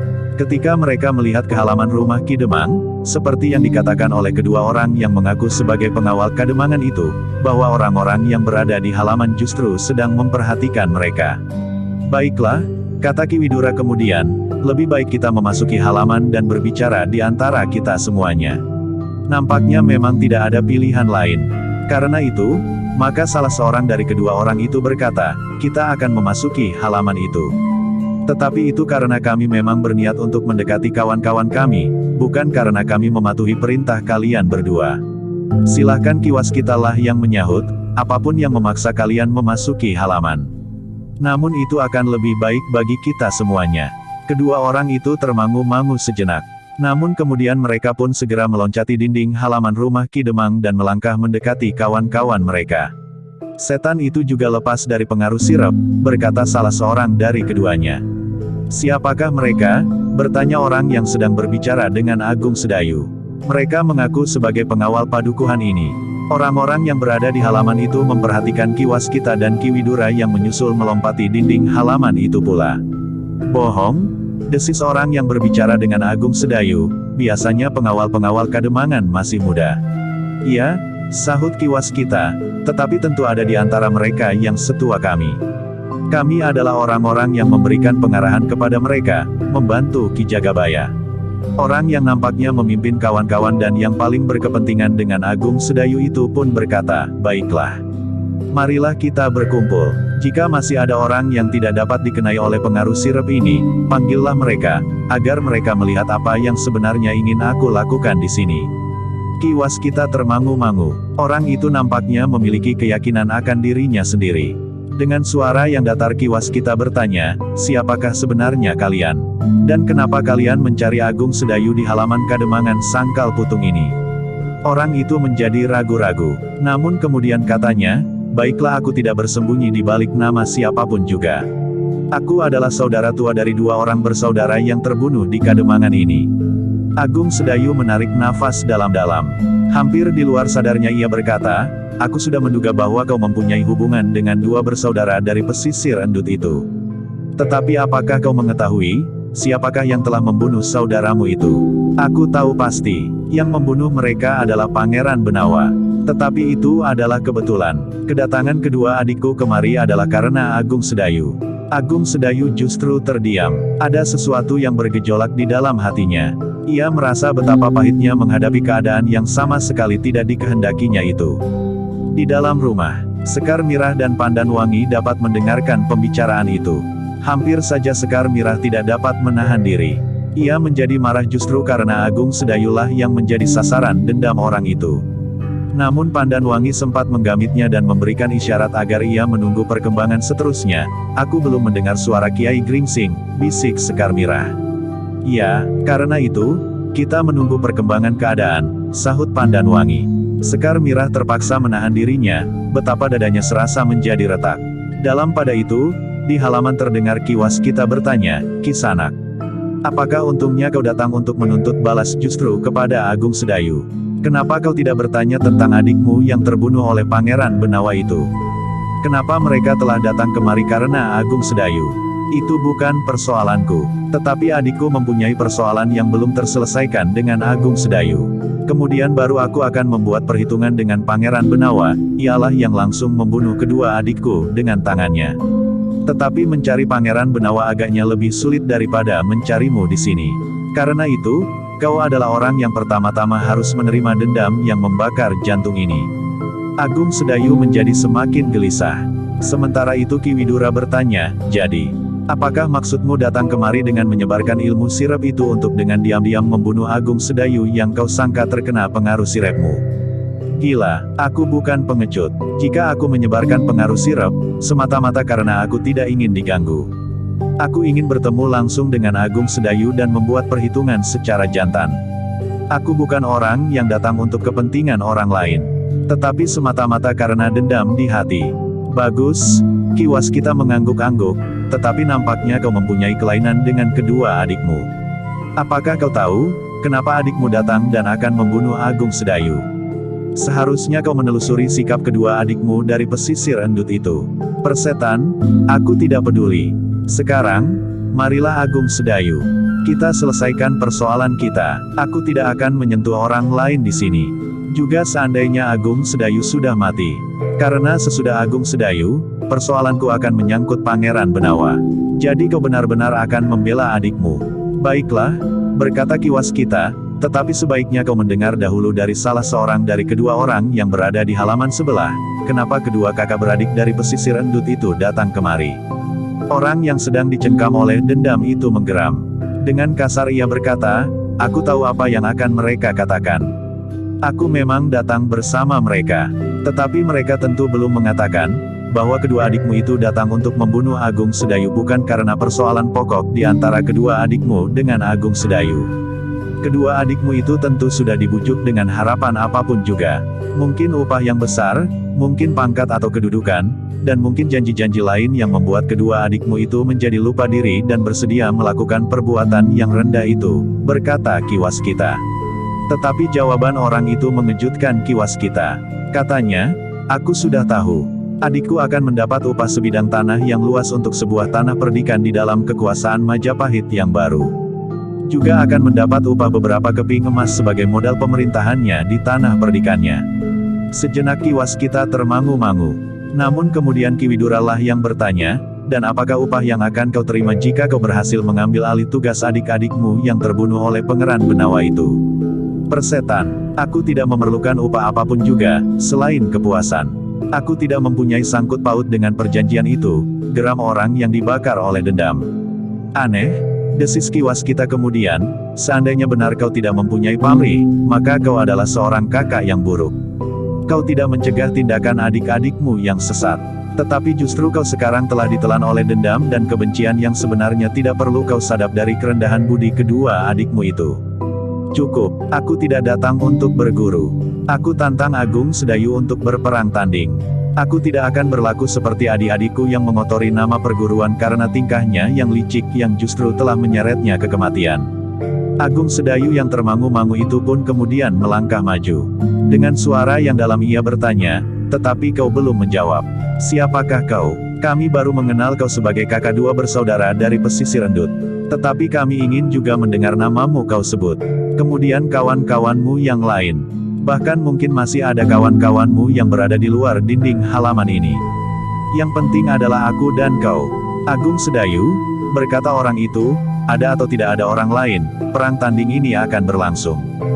Jika aku datang bersama beberapa orang, mereka adalah sekedar saksi. Aku atau kau yang akan mati kali ini. Jika kau yang mati, maka tugasku seterusnya adalah membunuh Pangeran Benawa. Agung Sedayu menarik nafas dalam-dalam.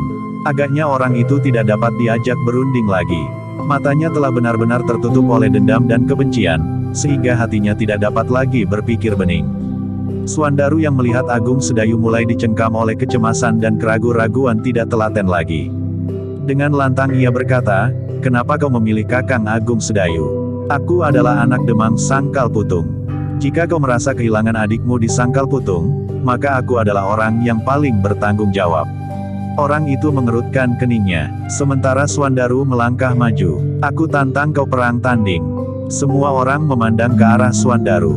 Ki Waskita dan Ki Widura menjadi tegang meskipun Suandaru adalah seorang anak muda yang memiliki kekuatan raksasa dan kecepatan bergerak di dalam olah kanuragan, tetapi Suandaru tidak memiliki kedalaman ilmu seperti Agung Sedayu. Betapapun kuatnya tenaga Suandaru, namun dalam pengerahan segenap kemampuan lahir dan batin, pelepasan tenaga cadangan dan hubungan antara alam kecil dalam pribadinya dengan alam besar di seputarnya tidaklah setingkat dengan Agung Sedayu yang diam dan selalu diselubungi oleh kebimbangan itu. Apalagi Ki Waskita dan Ki Widura melihat bahwa orang yang menantang Agung Sedayu itu memiliki bukan saja kekuatan jasmaniah, tetapi juga kemampuan yang dalam. Sejenak orang-orang itu dicengkam oleh ketegangan. Namun dalam pada itu, Kiai Gringsing yang berada di Serambi Gandok dan memperhatikan peristiwa di halaman itu dari kejauhan menjadi cemas pula. Seperti Ki Waskita dan Ki Widura, ia melihat bahwa masih ada kekurangan bekal di dalam diri Suandaru. Jika tantangannya diterima sebelum orang itu bertemu lawan Agung Sedayu, maka akibatnya akan parah bagi Suandaru. Usaha untuk menolongnya jika ia mulai terdesak, akan menimbulkan kesan yang lain pada anak muda itu, sementara pada diri Suandaru pun akan tumbuh perasaan rendah diri. Selebihnya tentu akan timbul pertempuran yang lebih besar, karena kedua pihak akan melibatkan semua orang yang ada pada mereka. Tetapi sementara itu, untuk melepaskan Agung Sedayu bertempur pun rasa-rasanya masih juga ragu-ragu. Ia tidak tahu, sampai di mana kemampuan orang yang menyebut dirinya kakak dari kedua bersaudara dari pesisir endut itu. Namun bahwa Pangeran Benawa mampu membunuh kedua adiknya, maka kemampuan orang itu tentu masih belum bertaut terlalu banyak dengan Pangeran Benawa sendiri, berkata Kiai Gringsing di dalam dirinya. Namun kemudian, tetapi nampaknya orang itu begitu yakin akan membunuh juga Pangeran Benawa. Sejenak Kiai Gringsing termenung. Ia masih belum tahu pasti, betapa tinggi ilmu Pangeran Benawa seperti ia juga tahu kemampuan orang yang menantang Agung Sedayu itu. Tetapi bagi Kiai Gringsing, Agung Sedayu memiliki kelebihan dari Suandaru dalam kedalaman ilmunya, meskipun barangkali setingkat dalam pelepasan kekuatan lahiriah. Akhirnya Kiai Gringsing mempunyai ketetapan hati, bahwa Agung Sedayulah yang akan melawan orang itu, sehingga dengan demikian maka akan segera turun ke halaman sambil berkata lantang, Agung Sedayu. Sebagai seorang laki-laki terimalah tantangannya. Semua orang berpaling ke arah suara itu. Orang yang menantang Agung Sedayu itu pun mengerutkan keningnya. Ternyata masih ada lagi orang yang tidak terkena pengaruh sirap yang tajam itu. Gila? Ia menggeram, ada berapa orang yang memiliki daya tahan yang kuat di Kademangan ini? Sudah aku katakan, tiba-tiba salah seorang kawan orang itu berdesis. Orang itu berpaling ke arah kawannya. Sambil mengerutkan keningnya ia menjawab, kau hanya menyebut gurunya. Mungkin Agung Sedayu sendiri, tetapi ternyata ada beberapa orang yang lain. Kawannya tidak menjawab lagi. Tetapi seorang yang lain berkata, sudahlah.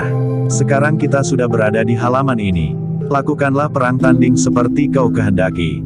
Jika ada orang lain yang akan melibatkan diri, serahkan kepada kami. Orang itu mengangguk-angguk. Katanya, bagus, aku hanya ingin perang tanding dengan Agung Sedayu. Membunuhnya dan kemudian membunuh Pangeran Benawa. Aku juga tidak berkepentingan dengan Pajang atau pihak-pihak lain yang memerlukan Pangeran Benawa itu. Ia sudah membunuh kedua adik seperguruanku. Karena itu, ia harus mati. Sementara itu Kiai Gringsing menjadi semakin dekat. Agung Sedayu menjadi berdebar-debar di dalam dadanya. Siapa kau? Bertanya orang yang menantang Agung Sedayu. Sejak semula kau tidak menjawab setiap pertanyaan tentang dirimu. Tetapi baiklah, bagi kami sudah cukup jika kami mengetahui bahwa kau adalah kakak seperguruan dua orang dari pasisir endut yang terbunuh itu. Siapa kau? Orang itu berteriak. Berteriaklah. Tidak banyak orang yang mendengar, jawab Kiai Gringsing. Semua orang agaknya telah tertidur oleh kekuatan sirap yang tajam ini. Jantung orang itu bagaikan meledak. Sekali lagi ia berteriak, sebut, siapa kau? Oh, kejengkelanku sama dengan kejengkelanmu karena kamu juga tidak menyebut namamu. Tetapi baiklah, aku adalah Kiai Gringsing, guru Agung Sedayu yang kau tantang berperang tanding itu. Gila? Geram orang itu, benar juga kata orang, bahwa aku akan berhadapan dengan gurunya. Baiklah, jika kau sayangi nyawa muridmu, kau dapat mewakilinya. Tidak, jawab Kiai Gringsing, karena ia yang kau tantang biarlah muridku yang bertempur. Aku juga menantang orang itu guru, potong Suandaru. Kiai Gringsing memandang Suandaru sejenak. Jika ia melarangnya, maka anak muda itu tentu akan tersinggung. Ia merasa bahwa gurunya menganggap bahwa Agung Sedayu memiliki kelebihan daripadanya. Namun jawaban Kiai Gringsing kemudian benar-benar di luar dugaan Suandaru dan di luar dugaan orang-orang lain yang ada di halaman itu. "Suandaru," berkata Kiai Gringsing dengan kepala sedikit terangkat, "aku adalah gurumu. Karena itu aku mengetahui sifat-sifatmu seperti aku mengetahui sifat-sifat Agung Sedayu." Suandaru mengerutkan keningnya. Ia melihat sikap gurunya agak berbeda dengan sikapnya sehari-hari.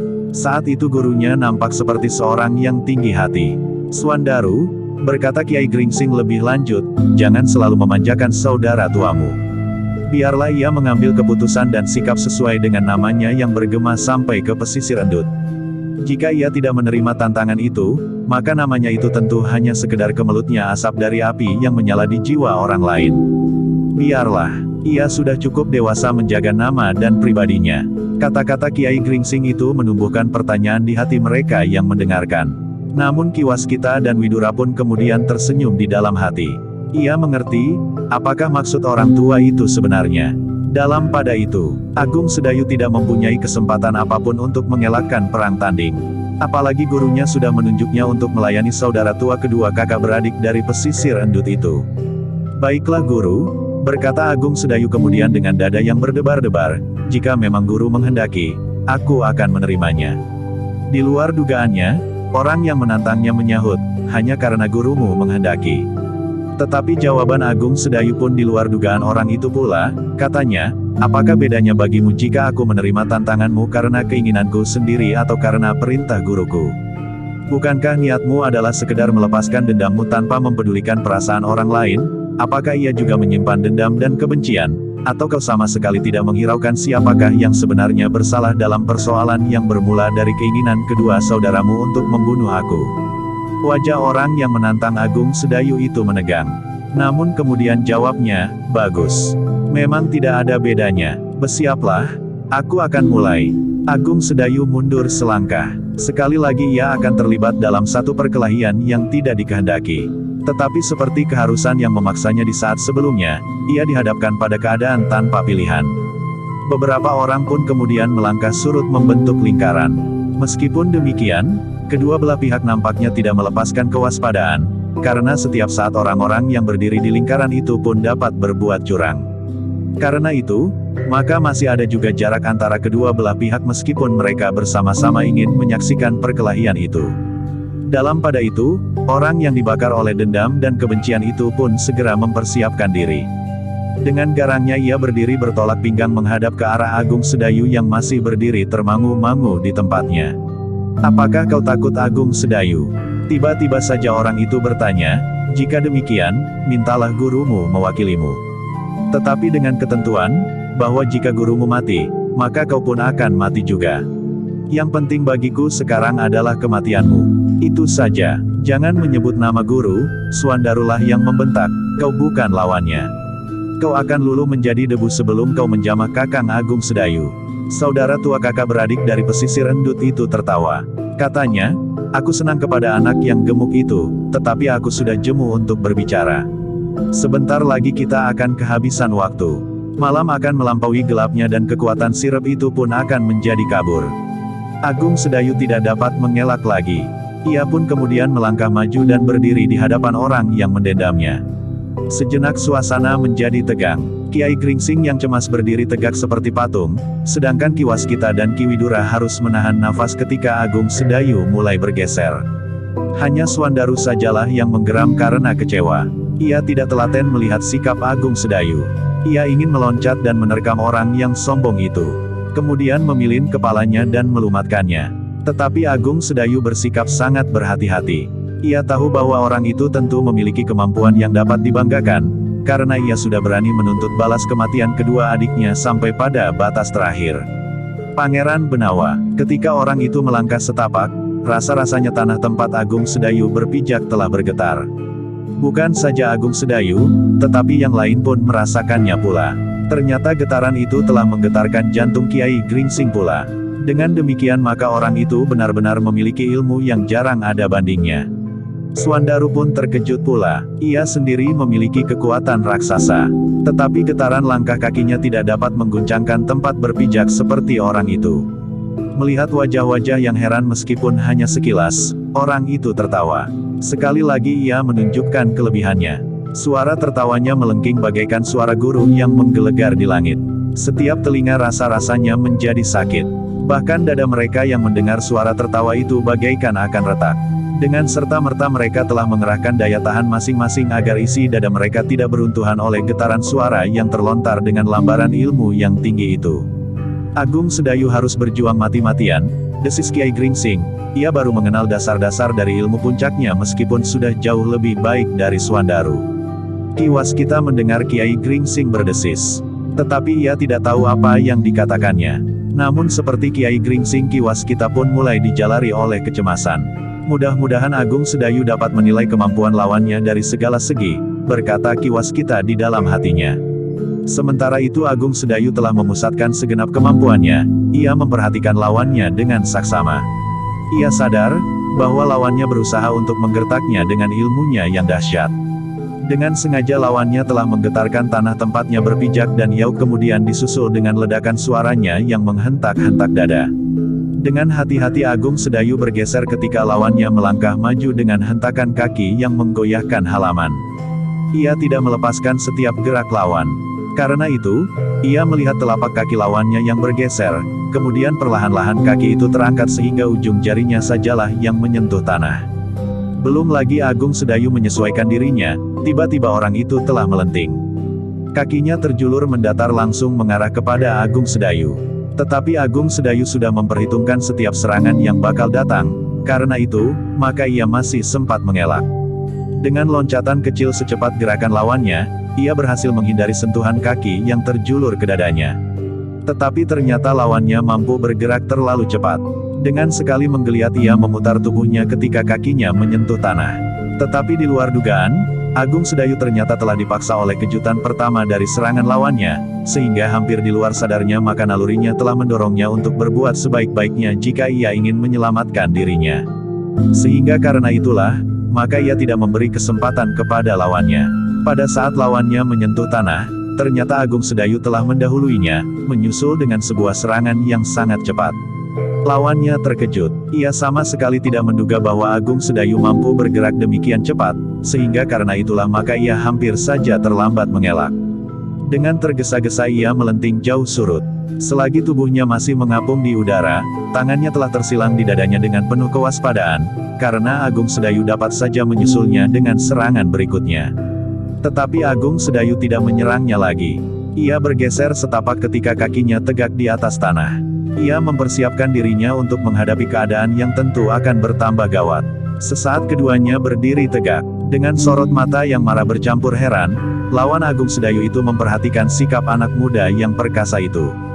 Benar-benar seorang yang pilih tanding, katanya di dalam hati. Sementara itu, di dalam rumah, Sekar Mirah dan Pandan Wangi yang mendengar hampir seluruh pembicaraan itu pun menjadi tegang. Ki Demang Sangkal Putung yang ikut mendengar pula, menjadi gelisah. Tetapi ketika Sekar Mirah minta izin kepada ayahnya untuk turun ke halaman, ia melarangnya. Kau mendapat tugas di dalam rumah ini bersama Pandan Wangi dan aku. Siapa tahu masih ada orang lain di antara mereka yang kemudian memasuki rumah ini, berkata Ki Demang. Sekar Mirah menjadi kecewa, tetapi ia mengerti keberatan ayahnya. Dan ia pun sependapat, bahwa mungkin ada orang lain yang memasuki rumah itu. Sementara itu, pertempuran di halaman itu pun berlangsung dengan dahsyatnya. Orang yang dipenuhi oleh dendam dan kebencian itu pun menyerang dengan garangnya, sementara Agung Sedayu berusaha mengimbangi kemampuan lawannya. Kiai Gringsing menarik nafas panjang ketika ia mengikuti pertempuran itu beberapa saat lamanya. Harapannya bagi Agung Sedayu pun tumbuh perlahan-lahan meskipun kecemasan masih saja membayanginya. Dalam perkelahian seterusnya, orang yang menyebut dirinya saudara tua dari kakak beradik yang terbunuh oleh Pangeran Benawa itu ternyata harus membagi pemusatan ilmunya. Dalam perkelahian yang cepat, ternyata kakinya tidak mampu lagi menggetarkan tanah tempatnya berpijak. Suara tertawanya yang bagaikan membelah jantung tidak terdengar sama sekali. Baru jika ia sempat memisahkan diri dari libatan kecepatan bergerak Agung Sedayu, maka kakinya mampu menghentak dan menggelarkan halaman itu. Namun dalam pada itu, Ki Waskita semakin lama menjadi semakin jelas melihat ilmu orang itu. Getaran yang ditimbulkan olah kakinya hanya sekedar getaran di setiap dada orang-orang yang ada di sekitar tempatnya sendiri. Dalam waktu yang singkat Ki Waskita mencoba menelusuri ilmu itu dalam ilmunya sendiri. Seperti bayangan semu yang dapat dilontarkannya, maka orang itu pun mampu membuat getaran pada lawan-lawannya seperti juga suara tertawanya yang seolah-olah meruntuhkan isi dada. Tetapi dengan demikian Ki Waskita pun menyadari bahwa ilmu itu sangat berbahaya. Bukan karena kekuatannya yang benar-benar dapat menggetarkan bumi dan meruntuhkan jantung dari tangkainya di dalam dada, tetapi kesadaran lawan akan keadaannya dapat disesalkannya. Namun yang sudah berada di arena adalah Agung Sedayu. Anak muda itu tentu tidak melihat kemungkinan seperti yang dilihatnya. Ki Waskita sendiri akan dapat menempatkan diri menghadapi orang itu dengan sikap yang hati-hati dan melawan ilmu yang agaknya sejalan dengan ilmu bayangan semuanya meskipun dalam bentuk yang agak lain. Jika Agung Sedayu tidak menghiraukan getaran-getaran tanah tempatnya berpijak, dan getaran yang seolah-olah meruntuhkan jantung dari suara tertawa lawannya dengan memusatkan ketajaman inderanya pada penglihatan batinnya, maka lawannya bukannya lawan yang sangat berbahaya. Tetapi Ki Waskita tidak tahu pasti, bahwa Agung Sedayu akan dapat bersikap demikian. Bahkan jika perhatian Agung Sedayu dapat disesatkan kepada kecemasannya oleh getaran yang seolah-olah dapat mengguncang bumi, serta getaran suara yang dapat meruntuhkan seluruh isi dada, maka ia benar-benar akan mengalami kesulitan. Demikianlah, pertempuran di halaman itu semakin lama menjadi semakin dahsyat.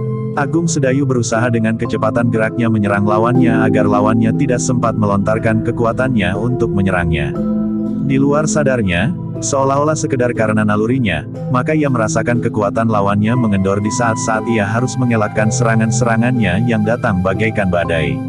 Tetapi lawan Agung Sedayu itu kemudian menyadari. Agung Sedayu menumpukan perlawanannya pada kecepatan geraknya. "Anak gila," geram orang itu. Katanya di dalam hati, ia berusaha membuyarkan pemusatan ilmuku, sehingga ia tidak terpengaruh oleh tanggapan perasaannya atas goncangan bumi dan getaran yang memukul dadanya. Dengan kesadaran itu, maka lawannya pun mencoba mempergunakan setiap kesempatan untuk menghindarkan diri dari libatan serangan Agung Sedayu.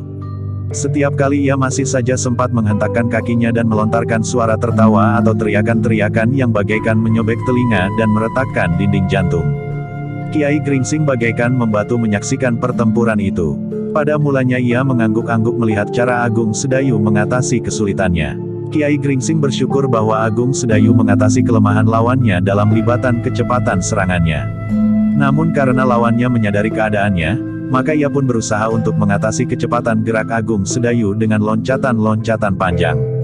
Setiap kesempatan dipergunakannya untuk mempengaruhi perasaan anak muda yang masih belum terlalu banyak menyadap pengalaman. Dalam pada itu Agung Sedayu yang memang masih terlalu muda untuk menjelajahi kedahsyatan daerah gejolak oleh kanuragan, kadang-kadang memang menjadi bingung. Kadang-kadang terasa guncangan tanah tempat ia berpijak bagaikan melemparkannya, sehingga ia harus bertahan pada sikap keseimbangannya. Sementara jika suara tertawa dan teriakan lawannya bagaikan membelah dadanya, ia harus memusatkan daya tahannya untuk melindungi agar jantungnya tidak terlepas dari tangkainya. Pada saat-saat yang demikian Agung Sedayu menjadi lemah. Pertahanannya bagaikan terbuka, meskipun untuk beberapa saat ia masih mampu mengatasi keadaan setiap serangan, namun lambat laun, geraknya kadang-kadang menjadi lamban dan kehilangan arah. Kecemasan telah menyayapi kembali dada Kiai Gringsing dan Ki Waskita. Agaknya perhatian Agung Sedayu benar-benar telah disesatkan oleh ilmu lawannya. Agung Sedayu tidak lagi sepenuhnya memperhatikan serangan-serangan yang berbahaya bagi tubuhnya, karena ia sibuk menjaga keseimbangannya dan melindungi goncangan dadanya. Kelemahan Agung Sedayu mulai dilihat oleh lawannya. Karena itulah maka ia pun bertempur semakin sengit, ia tidak terlalu banyak menyerang, tetapi ia lebih banyak menghentak-hentakkan kakinya dan melontarkan suara tertawa dan teriakan-teriakan nyaring. Namun demikian, Agung Sedayu masih selalu menyadari keadaannya. Hentakan kaki lawannya yang bagaikan mengguncang tanah tempatnya berpijak memang sangat mempengaruhi. Sedangkan getaran suara tertawanya berhasil membuat Agung Sedayu mempergunakan sebagian dari kekuatan ilmunya mempertahankan dadanya. Kiai Gringsing menjadi semakin cemas.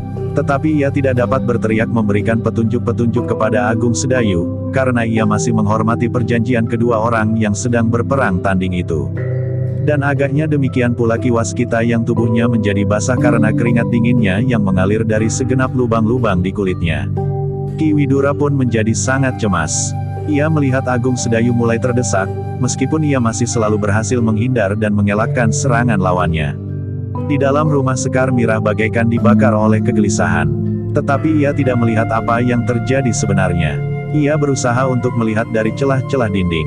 Tetapi ia tidak menemukan lubang yang cukup untuk dapat menyaksikan apa yang terjadi di halaman yang remang-remang, karena cahaya obor tidak dapat mencapai sepenuhnya arena perang tanding itu.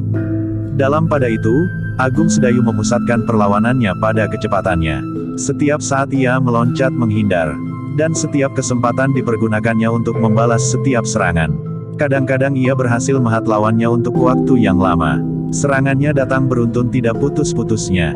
Namun setiap kali lawannya berhasil melepaskan diri dari libatan serangannya, maka ia pun segera mempengaruhi Agung Sedayu yang masih muda itu dengan ilmunya yang membingungkan. Perang tanding yang dahsyat itu berlangsung semakin sengit. Serangan lawan Agung Sedayu rasa-rasanya menjadi semakin berbahaya. Dalam kesempatan yang tidak terelakkan, karena Agung Sedayu terbenam dalam perasaan yang kabur oleh keraguan-raguannya terhadap keseimbangan badannya di saat bumi bagaikan terguncang, tiba-tiba saja terasa hentakan yang dahsyat mengenai lambungnya.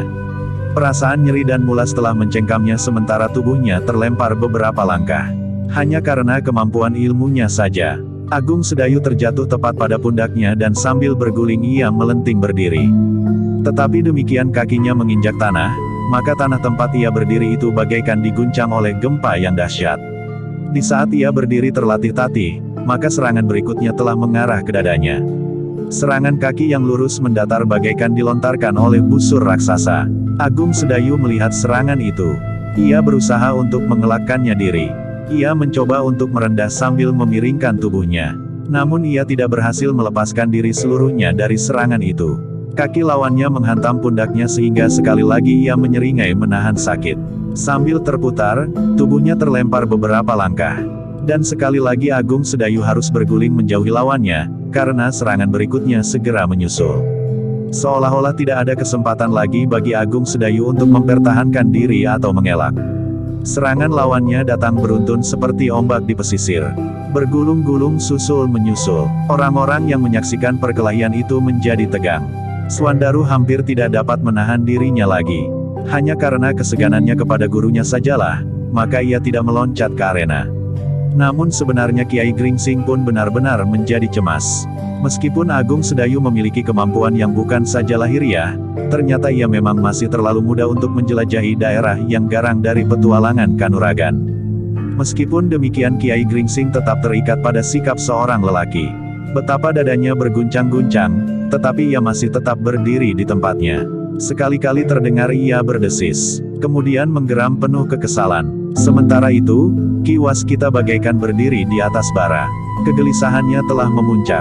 Dadanya bagaikan retak bukan karena ilmu yang dilontarkan lewat suara tertawa dan teriakan-teriakan nyaring dari mulut lawan Agung Sedayu. Tetapi jantungnya bagaikan pecah karena kecemasannya melihat keadaan Agung Sedayu. Tetapi seperti Kiai Gringsing, Ki Waskita pun tidak dapat berbuat banyak. Ia hanya berdiri saja dengan gelisahnya. Betapa tangannya menjadi gemetar, dan hampir saja ia pun melontarkan ilmunya untuk mengurai perhatian lawan Agung Sedayu. Meskipun pada suatu saat ia akan mengerti bahwa sebenarnya ia telah disesatkan oleh penglihatan semu, namun dengan demikian Agung Sedayu akan mendapat kesempatan untuk mempersiapkan dirinya dalam perlawanan yang lebih panjang dan dahsyat.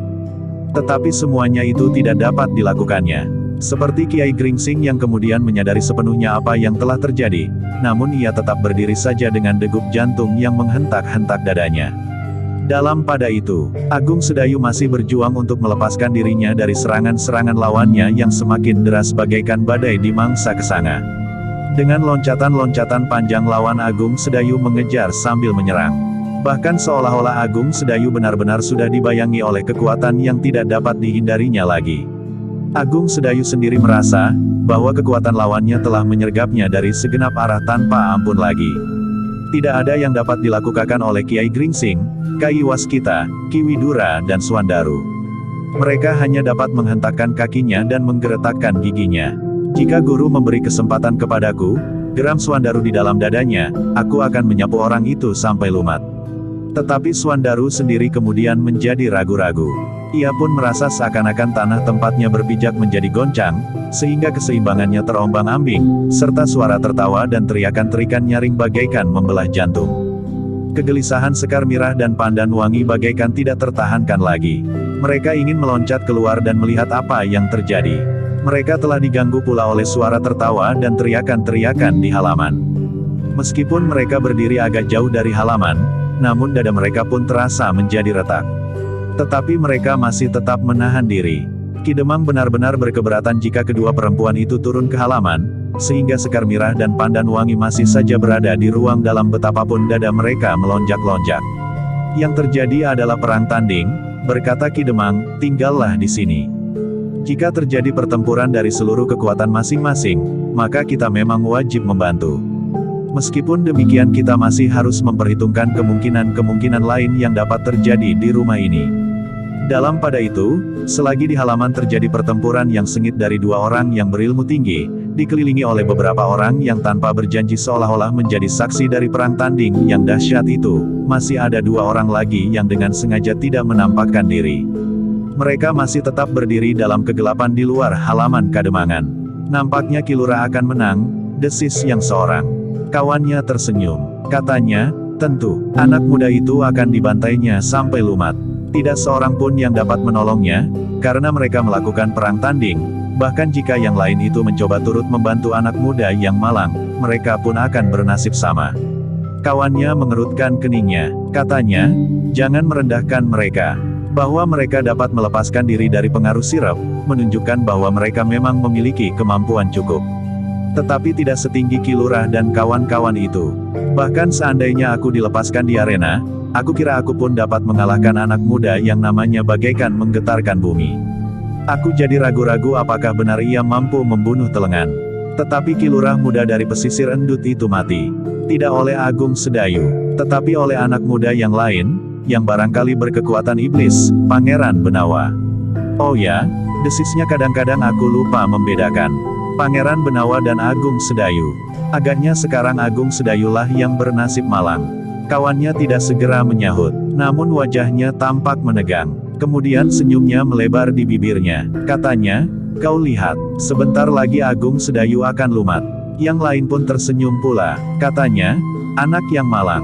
Oh, betapa sakitnya terlempar dan terbanting oleh tangan Ki Lurah.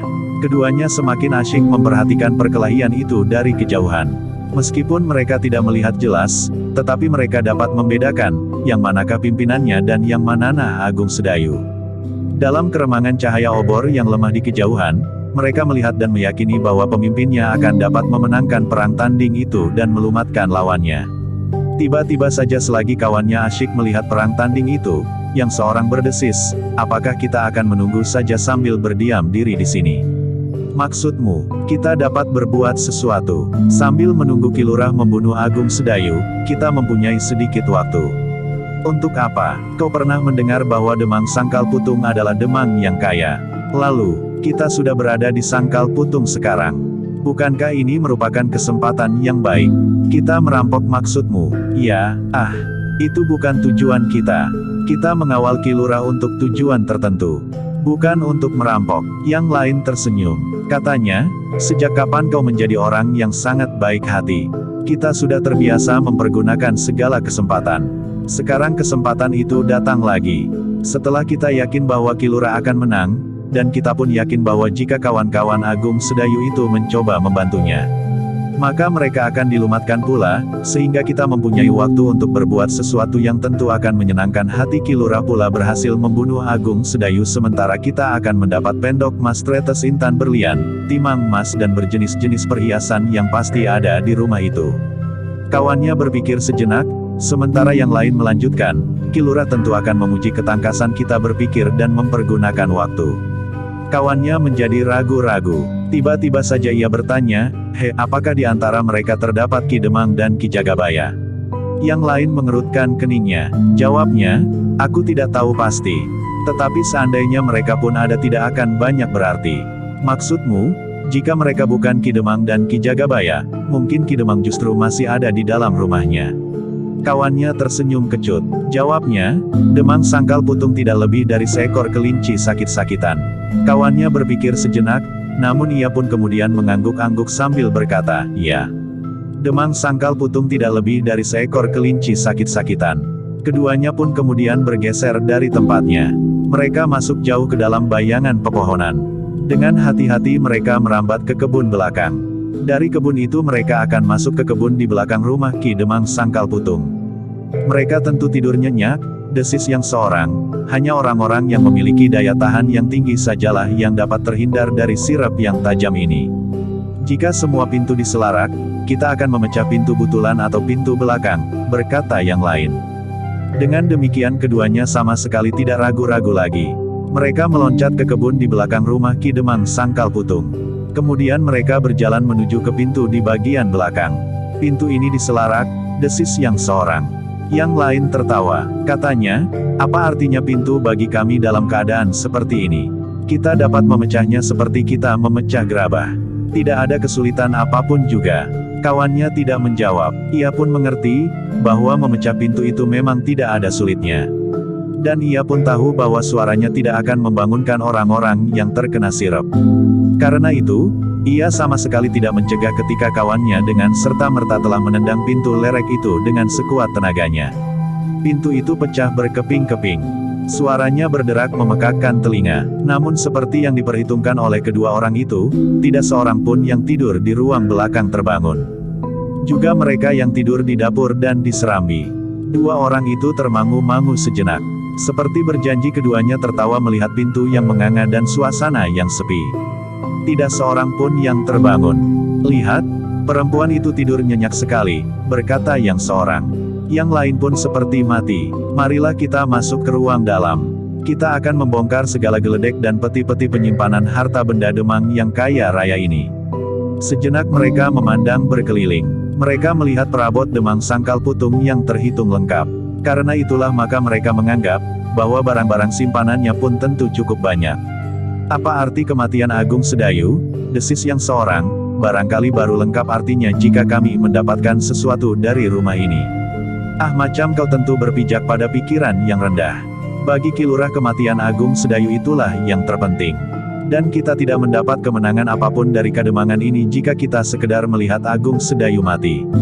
Yang seorang mengerutkan keningnya. Kemudian katanya, "Persetan." Kawannya tertawa. Sambil melangkah ke pintu yang menyekat ruang belakang dan ruang dalam di sisi ruang tengah ia berkata, "Jadi kau tidak mau ikut?" Kawannya menggeram, "Setan kau. Daripada kau ambil semua, lebih baik aku ikut mengambil pula." Keduanya tertawa pula. Mereka bersama-sama melangkah masuk ke ruang dalam justru saling mendahului sehingga mereka berdesak-desakan di muka pintu yang memang tidak diselarak. Namun tiba-tiba saja mereka terkejut. Sejenak mereka termangu-mangu. Mereka mendengar sesuatu di ruang tengah rumah Ki Demang Sangkal Putung yang besar itu. "Kau mendengar sesuatu?" bertanya yang seorang untuk meyakinkan pendengarannya. Yang lain mengangguk. Jawabnya, "Iya." Seorang terbatuk-batuk kecil. Apakah seorang yang terbangun tetapi kemudian tertidur lagi? Atau memang seseorang yang sakit batuk sedang terbatuk di dalam tidurnya? Tetapi kata-kata itu terputus. Mereka terkejut bukan kepalang ketika mereka mendengar jawaban, "Ya, kami memang sakit batuk dan terbatuk-batuk selagi tidur." "Setan!" suara perempuan. "Apakah Ki Demang memelihara setan betina?" geram yang seorang. Yang lain tidak sabar lagi. Dengan garangnya ia meloncati pintu yang memisahkan ruang itu dengan ruang tengah. Sekali lagi terkejut, ia melihat dua orang perempuan dan seorang laki-laki yang berdiri hampir di tengah-tengah ruangan itu. "Siapa kau?" orang itu menggeram sementara kawannya telah menyusulnya. Yang berdiri di ruang itu adalah Sekar Mirah, Pandan Wangi dan Ki Demang. Dengan tajamnya mereka bertiga memandang kedua orang yang memasuki rumahnya dari pintu belakang. "Kami mendengar pintu rumah ini kau pecah," geram Ki Demang. "Siapa kau?" "Aku Demang Sangkal Putung." Tiba-tiba saja kedua orang itu tertawa. Dengan lantang salah seorang dari mereka berkata, "Bagus Ki Demang.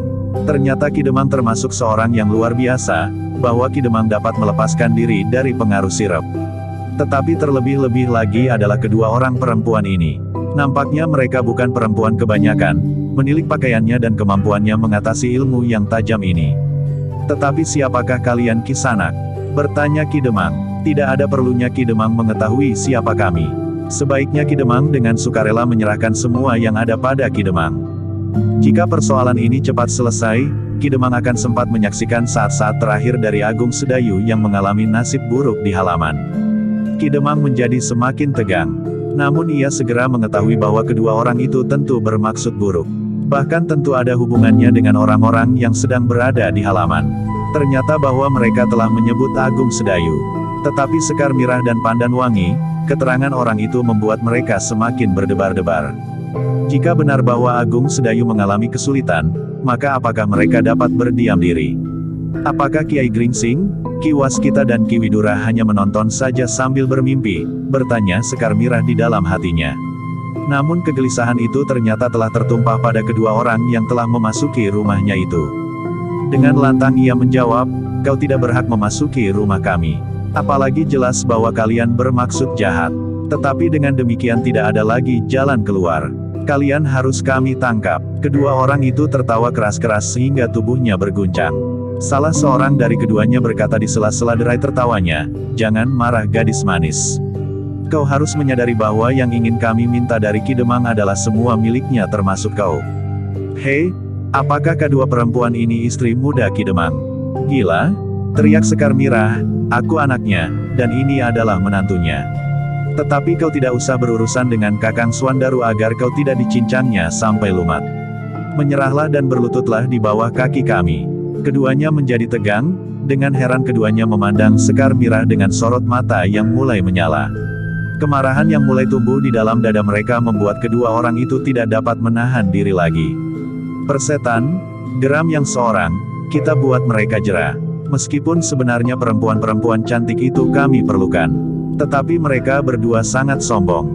Sekar Mirah bergeser setapak. Katanya, "Jangan banyak bicara. Jika kau ingin berbuat sesuatu, lakukanlah, agar bukan kami yang dianggap mulai dengan pertengkaran ini." Keduanya benar-benar tidak dapat menahan kemarahannya lagi. Dengan garangnya keduanya melangkah mendekat. "Ayah," berkata Sekar Mirah kemudian, "tolong, awasilah pintu yang terbuka itu. Mungkin masih ada kawannya yang akan memasuki rumah ini. Jika ayah melihatnya, bunuh sajalah orang itu sebelum kakinya melangkahi telundak." Ki Demang termangu-mangu, tetapi Sekar Mirah mendesaknya, "Silahkan ayah. Biar kedua orang ini kami selesaikan." Kedua orang itu tak dapat menahan diri lagi. Dengan serta-merta mereka pun menyerang kedua perempuan itu dengan garangnya. Namun mereka terkejut pada serangannya yang pertama. Baik Pandan Wangi maupun Sekar Mirah berhasil menghindar dengan kecepatan melampaui kecepatan gerak mereka. "Perempuan gila," desis salah seorang dari mereka. Tetapi orang itu tidak sempat meneruskan kata-katanya. Sekar Mirah yang marah telah menyerang dengan garangnya. Dengan demikian, maka di dalam rumah itu pun telah terjadi perkelahian pula antara dua orang laki-laki yang ingin merampok isi rumah Ki Demang melawan Sekar Mirah dan Pandan Wangi, sementara Ki Demang Sangkal Putung mengawasi keadaan. Namun ia pun menjadi cemas melihat keadaan di Sangkal Putung. Di halaman rumahnya, Agung Sedayu sedang berperang tanding, sementara di dalam rumahnya Sekar Mirah dan Pandan Wangi bertempur melawan dua orang yang tidak dikenalnya, tetapi yang pasti mempunyai hubungan dengan orang-orang yang berada di halaman. Namun Ki Demang percaya akan kemampuan kedua orang perempuan itu. Apalagi setelah ia sempat melihat perkelahian itu sekilas. Beberapa kali kedua laki-laki itu terpaksa beringsut dan bahkan mereka mulai dikenai oleh pukulan Sekar Mirah dan Pandan Wangi. "Gila?" geram yang seorang, "perkelahian di tempat yang sempit ini tidak menguntungkan. Jika kau memang benar-benar perempuan pilihan, kita akan keluar dari rumah ini." Sekar Mirah dan Pandan Wangi tidak menyahut. Tetapi bagi mereka, tempat yang lebih luas akan memberikan kesempatan lebih banyak. Karena itu, baik Sekar Mirah dan Pandan Wangi sengaja memberi kesempatan kedua orang lawannya bergeser keluar lewat pintu yang telah mereka rusakkan. "Beri kesempatan mereka lewat ayah," desis Sekar Mirah.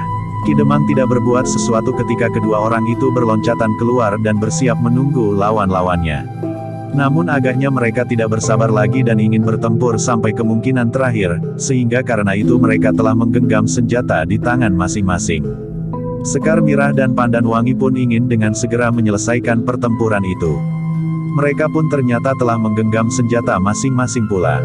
Sekar Mirah telah menggenggam tongkat baja putihnya, sementara Pandan Wangi telah membawa sepasang pedang di kedua tangannya. Kedua orang itu menjadi berdebar-debar melihat sikap anak dan menantu Ki Demang itu. Kedua perempuan itu nampak meyakinkan dengan senjata masing-masing di tangan. Namun dua orang perempuan itu merasa bahwa mereka adalah orang yang berpengalaman menjelajahi daerah-daerah yang gelap penuh dengan genangan darah. Dalam pada itu, Agung Sedayu yang bertempur di halaman masih mengalami kesulitan. Setiap kali ia harus mengatasi bentakan-bentakan perasaannya karena goncangan tanah tempatnya berpijak dan getaran-getaran yang seolah-olah meretakkan dadanya. Dalam keadaan yang sulit, lawannya telah melibatnya dengan serangan-serangan beruntun yang seakan-akan tidak terelakkan lagi. Kemanapun Agung Sedayu berusaha menghindar, maka lawannya selalu mengejarnya dengan serangan-serangan baru yang susul-menyusul. Tetapi betapapun juga, Agung Sedayu tidak berputus asa. Dalam libatan serangan lawannya, Agung Sedayu tetap berusaha dengan sekuat tenaga. Dalam pada itu, sentuhan-sentuhan tangan lawan mulai terasa di tubuh Agung Sedayu bagaikan menyengat-nyengat. Kadang-kadang ia terlempar jatuh, bahkan sebelum ia sempat berdiri tegak, maka kaki lawannya telah menghantamnya sehingga ia telah terguling kembali di tanah yang lembab oleh embun malam. Kecemasan yang sangat telah merayapi hati mereka yang menyaksikan. Kiai Gringsing menjadi gemetar oleh kemarahan yang mencengkam dadanya, sementara Ki Waskita dan Ki Widura berdiri gemetar tanpa berbuat sesuatu. Di sebelah yang lain, Swandaru menggeram seperti seekor harimau yang lapar. Namun sementara itu, kawan-kawan orang yang memiliki ilmu yang aneh itu mulai tersenyum. Salah seorang dari mereka berbisik, ternyata perhitunganku salah. Aku tidak sependapat dengan cara ini, karena aku mengira bahwa Agung Sedayu tidak akan dapat dikalahkannya. Omong kosong dengan Agung Sedayu, sahut yang lain, adalah kebetulan bahwa ia berhasil mengalahkan Telengan. Keduanya mengangguk-angguk, mereka melihat Agung Sedayu berloncatan, berguling dan bahkan seolah-olah menghindar. Namun dalam pada itu, ada sesuatu yang mulai terasa aneh di hati Agung Sedayu. Setiap kali lawannya melibatnya dengan serangan yang beruntun, maka ia merasa dirinya mempunyai kesempatan untuk mengelakkan serangan-serangan itu. Meskipun beberapa kali lawannya berhasil mengenai tubuhnya, namun serangan-serangan yang menjadi semakin longgar hingga pada saatnya ia berhasil membebaskan diri.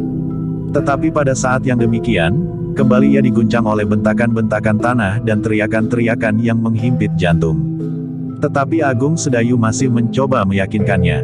Ia membiarkan dirinya dilibat oleh serangan-serangan yang ganas dari lawannya. Kemudian dengan kecepatannya bergerak ia mampu melepaskan diri sedikit demi sedikit. Namun dalam keadaan yang demikian, terasa keseimbangannya mulai diganggu.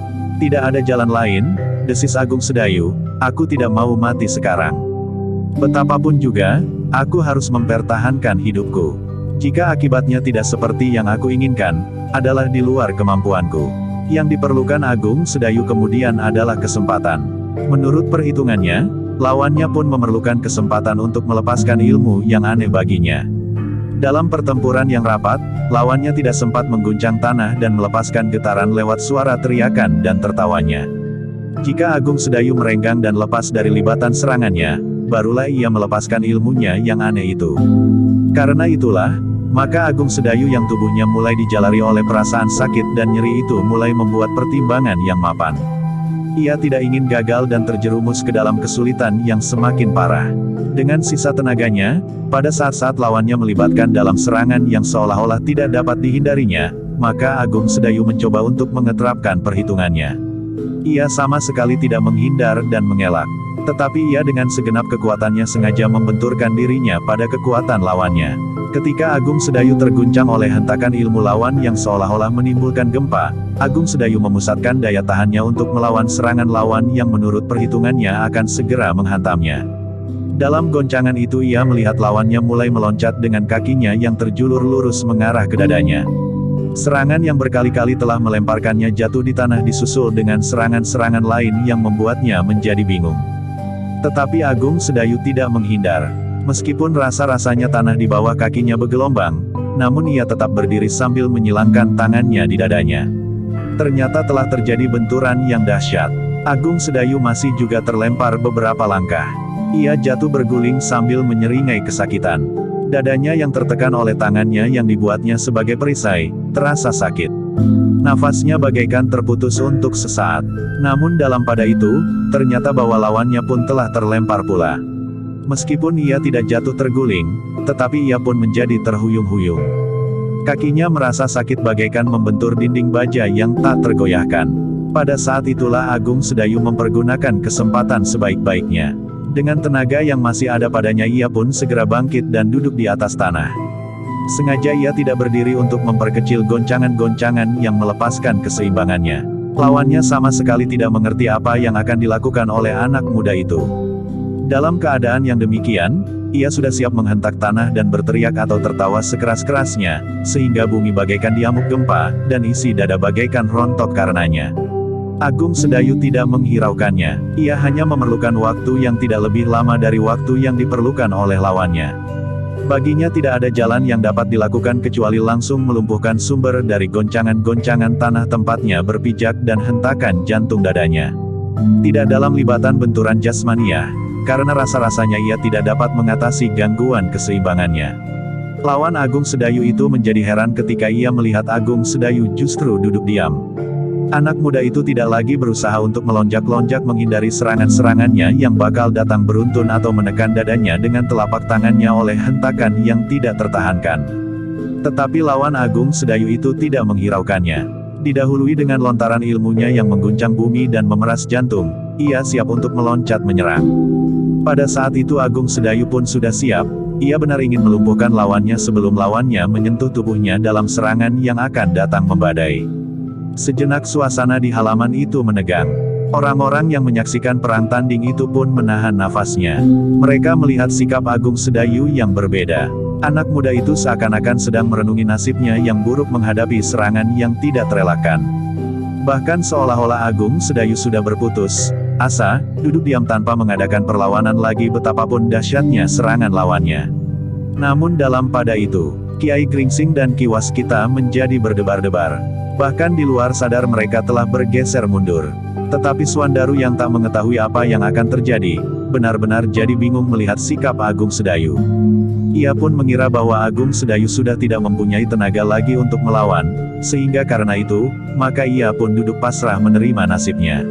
Pada saat yang tegang itu, halaman rumah Ki Demang Sangkal Putung telah digetarkan oleh teriakan yang mengguncang jantung dari Agung Sedayu yang sedang melontarkan ilmunya. Bumi bagaikan diguncang oleh gempa yang maha dahsyat. Namun Agung Sedayu tetap duduk di tempatnya. Matanya bagaikan menyala memandang lawannya yang sedang melontarkan ilmunya. Pada saat itulah Agung Sedayu telah siap membakar lawannya dengan ilmu yang pernah diserapnya. Ia tidak menyerang lawannya dengan sentuhan wadaknya, tetapi dengan sorot matanya yang tajam bagaikan menusuk langsung ke pusat jantung lawan. Pandangan matanya yang mempunyai kekuatan hentakan kekuatan wadak berlipat-lipat, dengan dahsyatnya telah melihat lawannya menekan dan meremas isi dadanya. Lawan Agung Sedayu terkejut, dadanya menjadi pepat bagaikan terhimpit sepasang gunung yang runtuh. Darahnya menjadi panas seakan-akan mendidih di dalam pembuluhnya yang menyelusuri seluruh tubuh. Sejenak orang itu menggeliat, dikerahkannya segenap daya tahannya untuk melawan himpitan yang tidak dilihatnya dengan mata wadaknya menjepit isi dadanya, serta panasnya darah di urat nadinya. Agung Sedayu yang duduk dengan tegang, merasa goncangan tanah tempatnya duduk menjadi berkurang. Getaran yang meremas jantung di dadanya pun mengendor pula. Bahkan ia melihat lawannya mulai menggeliat menahan sakit. Ternyata ilmu Agung Sedayu berbeda dengan ilmu lawannya. Lawannya hanya mampu mempengaruhi perasaan Agung Sedayu, sehingga Agung Sedayu menjadi kehilangan kepercayaan kepada diri sendiri. Seolah-olah ia telah kehilangan keseimbangan dan sesak nafas. Tetapi ilmunya sendiri, adalah benar-benar merupakan serangan langsung kepada tubuh lawannya. Tatapan matanya mempunyai kekuatan rabaan wadak yang kekuatannya tidak terlawan. Itulah sebabnya, maka tiba-tiba saja lawannya menggeram. Namun kemudian menggeliat sambil berdesis menahan sakit. Tetapi himpitan di dadanya itu semakin lama menjadi semakin keras, dan panas darahnya bertambah tinggi, sehingga akhirnya badannya bagaikan terbakar oleh kekuatan ilmu Agung Sedayu yang memancar dari sorot matanya. Ketegangan di halaman Kademangan Sangkal Putung itu pun menjadi semakin meningkat. Kawan-kawan lawan Agung Sedayu itu menjadi heran melihat keadaannya. Mereka tidak melihat dengan mata wadak, apakah yang terjadi. Tetapi yang mereka lihat, adalah libatan kesakitan yang seakan-akan tidak tertahankan.